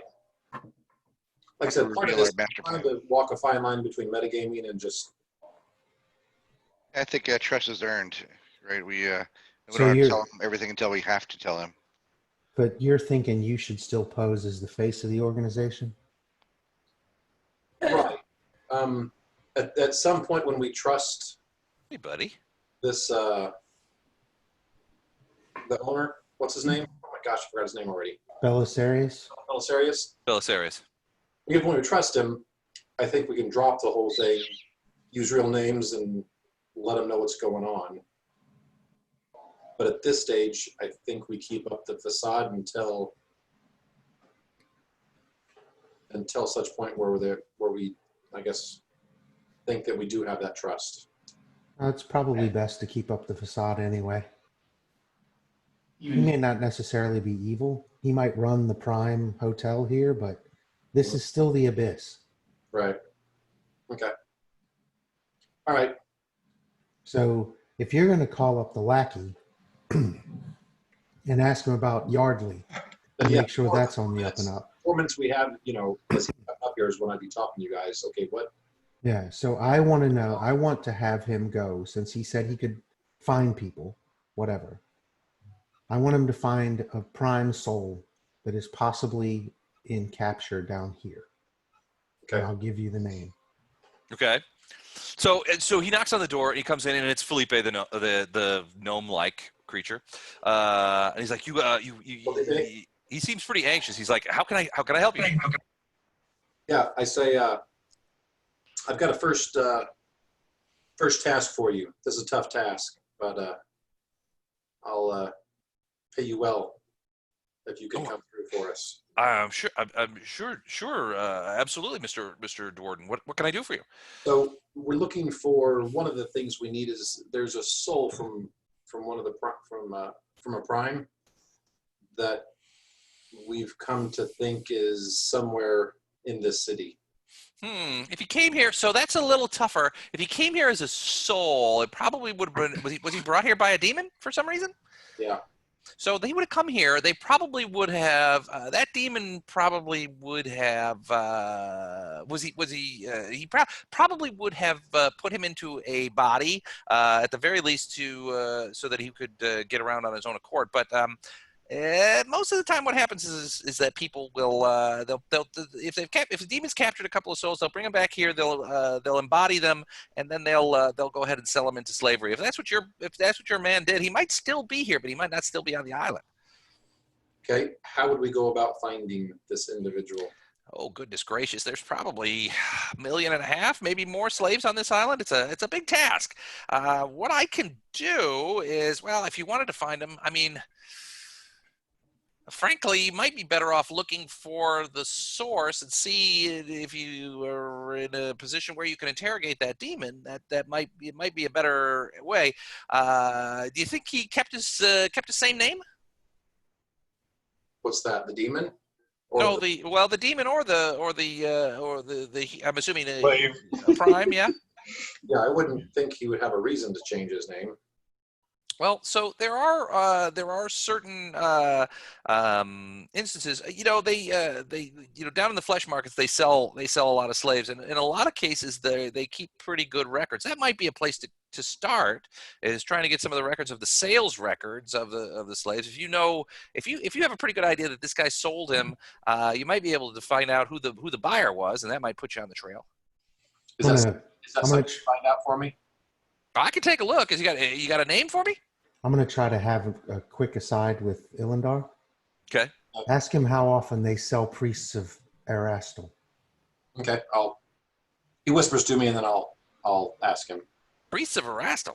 Well, that would be pretty. That would be pretty rare. Yeah. Narrows it down a bit, huh? It does indeed narrow it down a bit. That certainly would make it so that I can, if I was going to ask a few questions, I can probably. That would certainly narrow it down. It certainly wouldn't mean that I wouldn't have to have a bunch of tieflings going through a bunch of books. That would suck. Yeah, no. If you got a name and priests of Erastil, I can ask around. These priests of Erastil, especially, would command a decent price. Usually, they're set up for tortures. It's a lot of demons like to see the abasement of the good. So I'd like to keep this anonymous, but then I give him the name of what we're looking for and say it would mean a lot to me. Okay, so... And I'll stop and say again, it'll mean a lot to me if you can find out where this individual ended up.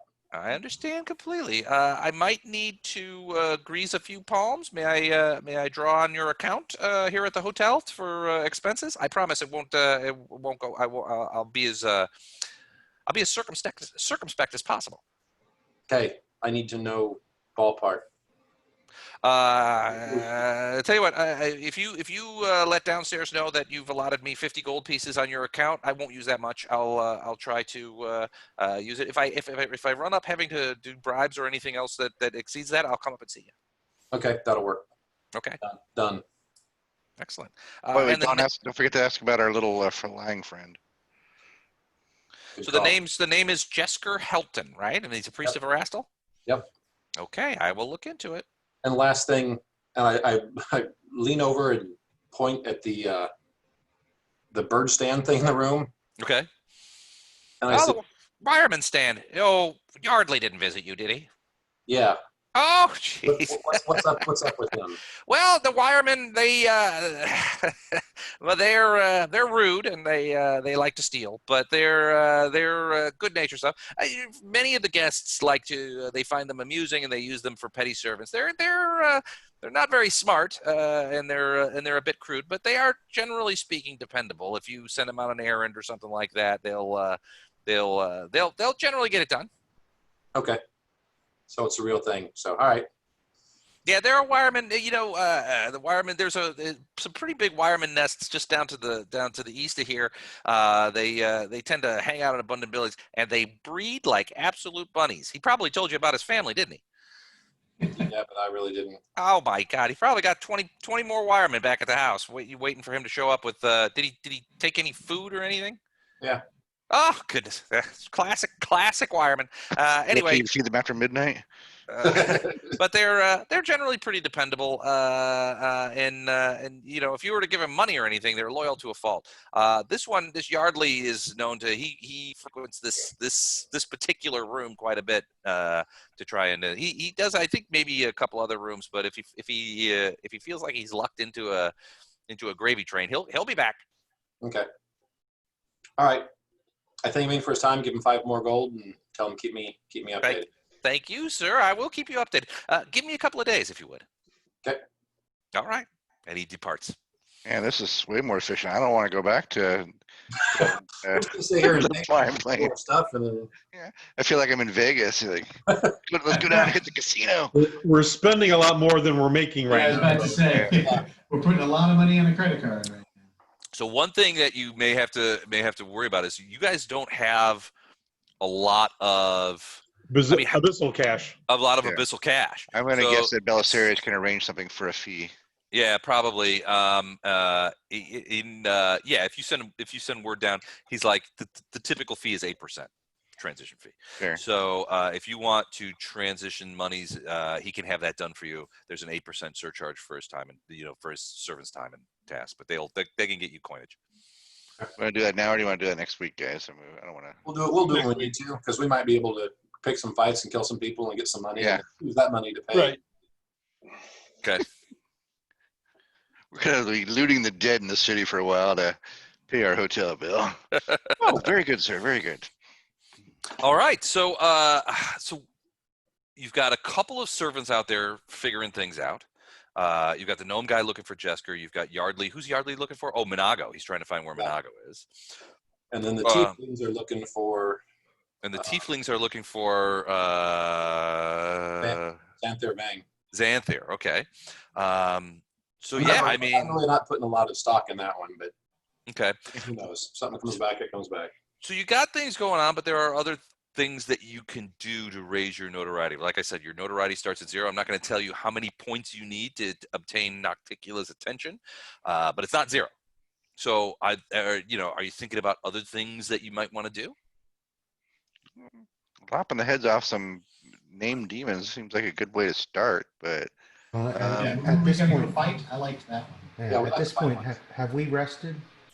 Yeah, well, I mean, you feel like you're safe in this hotel, so you can rest. Yeah. question about the showman's performance. Okay.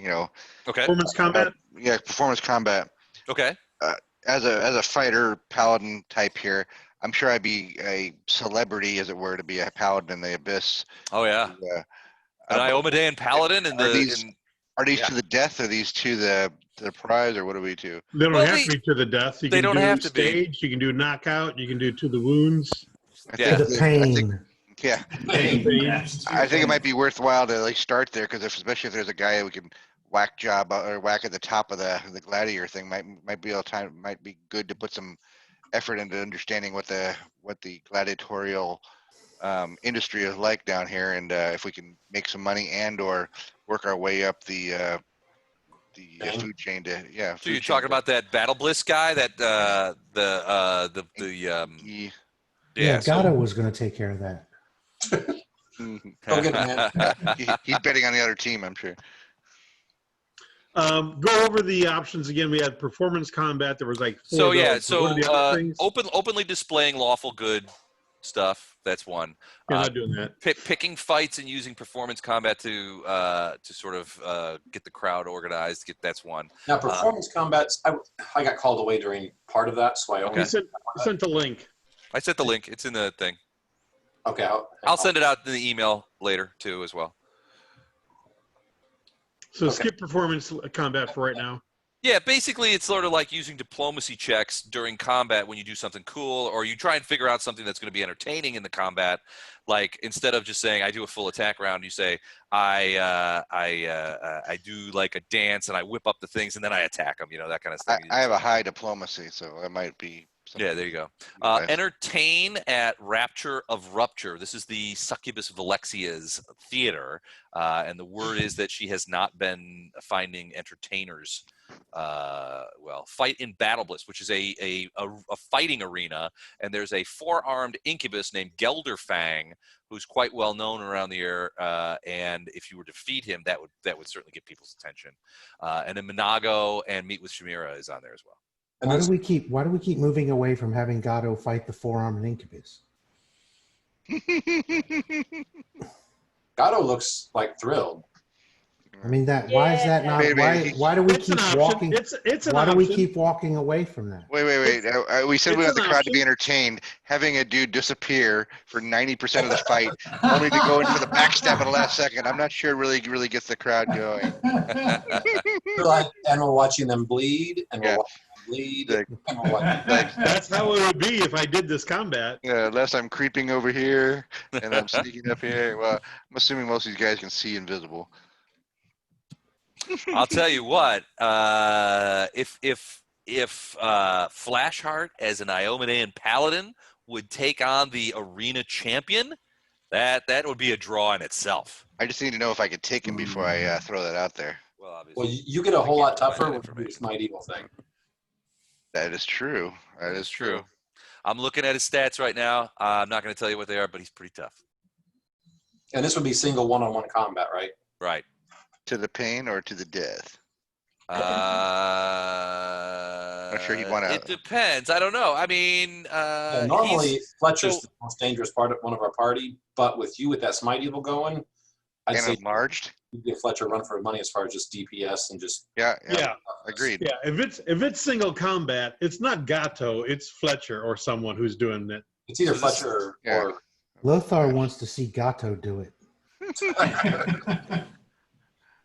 So this is what it says so about you are against slavery, but murder is fine. Yeah, of course. I think we've established that. My hands would be clean. You're the one putting me in there. No, I'm not putting you anywhere. I'm just suggesting that you should do this for the party to make up for your subterfuge. Hard pass. So here's what it says about Gelderfang. Currently, the Battle Bliss Arena's greatest draw is a particularly deadly four-armed incubus named Gelderfang, a violent demon whose favorite method of delivering a coup de grace has earned him both his arena name and a large amount of notoriety. Remember what his name is, Gelderfang.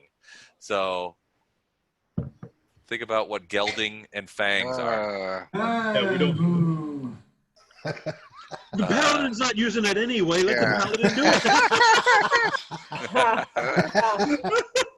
it. Do Iomedean paladins have to take a vow of chastity? They do now. They should. Can you extra layers of pluses on my cod piece, please? Yeah, all of a sudden he tries to bite you, and you've put like metal in there, and it's like, dang it. Yeah. But yeah, so these apparently are to the death. Okay, point to Gato. I would think that we'd want to see him fight, or at least know that I have a chance to take him. So we should start something lower and work the way up to the champ. Okay. Why don't we have Matt fight him, but have have Gato do his sneaky thing just in case. Oh, right as I will pretend to present the coup de grace, and then Gato just comes in and right in the back. Well, only if you fail, like if you fumble. That seems rather unsportsmanlike. Some demons can see visible too. That vrock could see Gato. Right. Yeah. That would mean some notoriety. Maybe not the best. Like they're a I bunch think- of cheaters. I think that's infamy. I don't know that counts as the same thing. All right, certainly that's one way to go, and the continuing hunt for Minago might be something as well. It's certainly a start in the right direction. Yeah, I think that I want to look into the Gladiators wanted ads in the morning morning newspaper, and start looking for ways to. I think that it'd be better to be a big reveal on Paladin later down the road versus start small. Instead of walking around with your holy symbol sort of dangling from your neck and saying, "Hey, demon shitheads, I'm an eye over there." Well, yeah, but the whole presentation of lawful good is also adding to our points. Well, that's why I say you got to work up. You Yeah. You can't just reveal on day one. You got to have the crowd build a fan base, then you reveal. Sort of like in WWE. Gato Okay, is willing to seriously? participate in combat if it's teams based. Yeah. If it's WWE, then I need one of you guys to come in with a folding chair and bash the other guy over the head. Awesome. All right, so in the furtherance of preparation, I know a couple of things to do. Do you guys suspect that you will participate in arena-based fighting on a team basis That'd at be some cool. point to try and new things? Okay, You can get that ready. Yep. I can get that ready. Okay, I would love that. Okay, what about just like picking fights in the street? Do we want to pick regular fights with any old demon, or we want to wait for one of our enemies to appear? That No, we could just pick fights time and have them hear about it. That's low scores, though. That's going to take forever. Well, just think of it this way. Let's say we find Minago. Let's say we know where Minago is going from point A to point B, and we waylay them in a public plaza. That's different from what I'm thinking of. I'm thinking of like you guys just wander around the city, doing a little shopping, taking in the sights. Then you see a demon that looks particularly ugly, and you're just like, that demon pisses me off. I'm gonna pick a fight with him. And then just like in the middle of everybody, just sort of pick a fight. It may help us get a reputation going into the arena combats. I wouldn't be bad to do at least one of those, but it's low points, right, Les? Did you say those are low points? It's not super. It depends on how you do from a performance combat standpoint, but yeah, generally speaking, it's low points. I agree with Jeff. Right, comparatively low points. You don't want to use just that because you don't get jack for it. But yeah, I mean, these arena guys, they're always looking for fresh meat. And frankly, you guys come in, you're going to have a little bit of cachet. I mean, it's a group of primes that have here on business that nobody really knows about. Frankly, primes here on business do not enter the arena typically. And especially, there's probably not many good primes down here. No, not very many at all. It's pretty much, like for us, an evil group come to town, they're going to get all kinds of notice and all kinds of, The Kurgan and his friends are down here. And You're better to burn out than fade away. My favorite line, though, is nuns, no sense of humor. Like snapping turtles, as a callback to. No sense of humor. So that's lots to think about. I will write up some of this and send everybody an email to put that. But the last thing that I want to mention is that a different gnome creature, not Felipe, but somebody else, comes up right before you guys. You guys are wrapping up the liquor and getting ready to head for bed and saying, our first night in Alushinyrra. This is great, isn't it? And you get there's a knock on the door. Okay. One of the gnome creatures comes in and says, is Mr. Jordan available? Yeah. I have a message for you, sir. And he hands over a parchment envelope. Okay. Will that be all, sir? I give him a few gold. Okay. I step back just in case it's exploding runes. Thank you, sir. And he takes off. Do you open the envelope? Yeah. Okay. You see that it is a piece of parchment that you unroll, and you see in what looks to be court drowish. It looks like a letter that somebody has written to you. It says, Mr. Duwarden, we couldn't help but notice your entry into the hotel this evening, and learning, and we made certain inquiries, and learning of your house and your stay here. We couldn't help but be encouraged to make your acquaintance. If you would be so kind, we would be honored if you would join us for drinks tomorrow at 7 o'clock in the main bar downstairs at the hotel. Sincerely yours. And it's got two drowish names, one and both of them from the same house, House Drugir of Menzo Baranzan, non-council guys, but these are so you're from Menzo Baranzan, right? Yeah. All right, so you recognize this is House Drugir. It was the 17th house, at least when you left. It was the 17th house in line. So not a big deal. Certainly no seat on the council. They were a mercantile house. And were money lenders in Menzo Baranzan, and it sounds like they spotted you and are wanting to, it's a fellow drow, and they want to have a drink tomorrow. Son of a. And that is where we will stop tonight. So this family name, this isn't one that I knew of from. You didn't know anybody in that house, and I can't. Did you have a proper Menzo Baranzan house that you were a member of? I can't remember. It was a minor one. A minor house. Okay, so 17th. It might be something somehow similar to their. Do you remember the name of it? Oh no, I didn't pick one from there. Okay. That's okay. It would have been, but you would have been familiar. Yeah, from Menzo Baranzan, you would have been familiar with these guys. They were primarily commercially focused. They were not a council house. They tended to be. Your recollection is that the house was dominated by.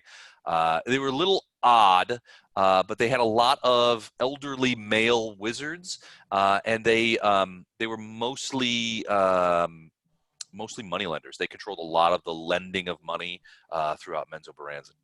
And it was mostly male. Well, there was a lot of male wizards. They still had a matron mother that you remember. Her name was something like Carolok.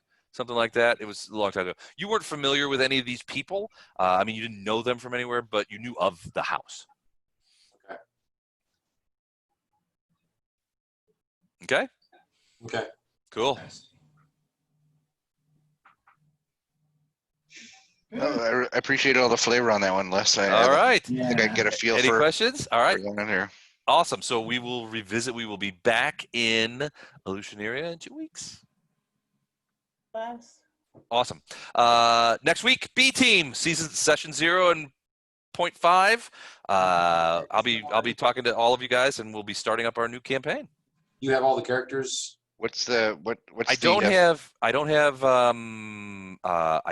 Andrews, and I don't have Lizzie's. What's the campaign setting this time? War of the Burning Sky. It's set in Sargava, and which is in the southern coast of the sea, and next to the Mwangi Expanse. It's in the deep south of Galarian. I might listen in. That might be fun. I haven't done B Team for a while, but I want to listen in. It sounds like you got enough team members. You don't need me. We'd have to drop out of something else. No. To listen in? No, he can listen in. To play. Wow, man, you must have made him mad. I know. No, I got C Team is my, I love Flash Art, but I do like chewing the scenery as my alter ego and Weber Jix. Yeah. All right. Well, thanks you guys. This is awesome. Sorry I didn't have a fight plan for you guys or anything like that. But now that I know what you guys are going to be doing, I will be ready next turn. We're all going to gang up on our little harpy friend when he pops back through the window. All right, cool. All right. Thank you guys. All right. Everybody. Bye. I'm sorry? See ya. Just FYI, I got a text from Bob today.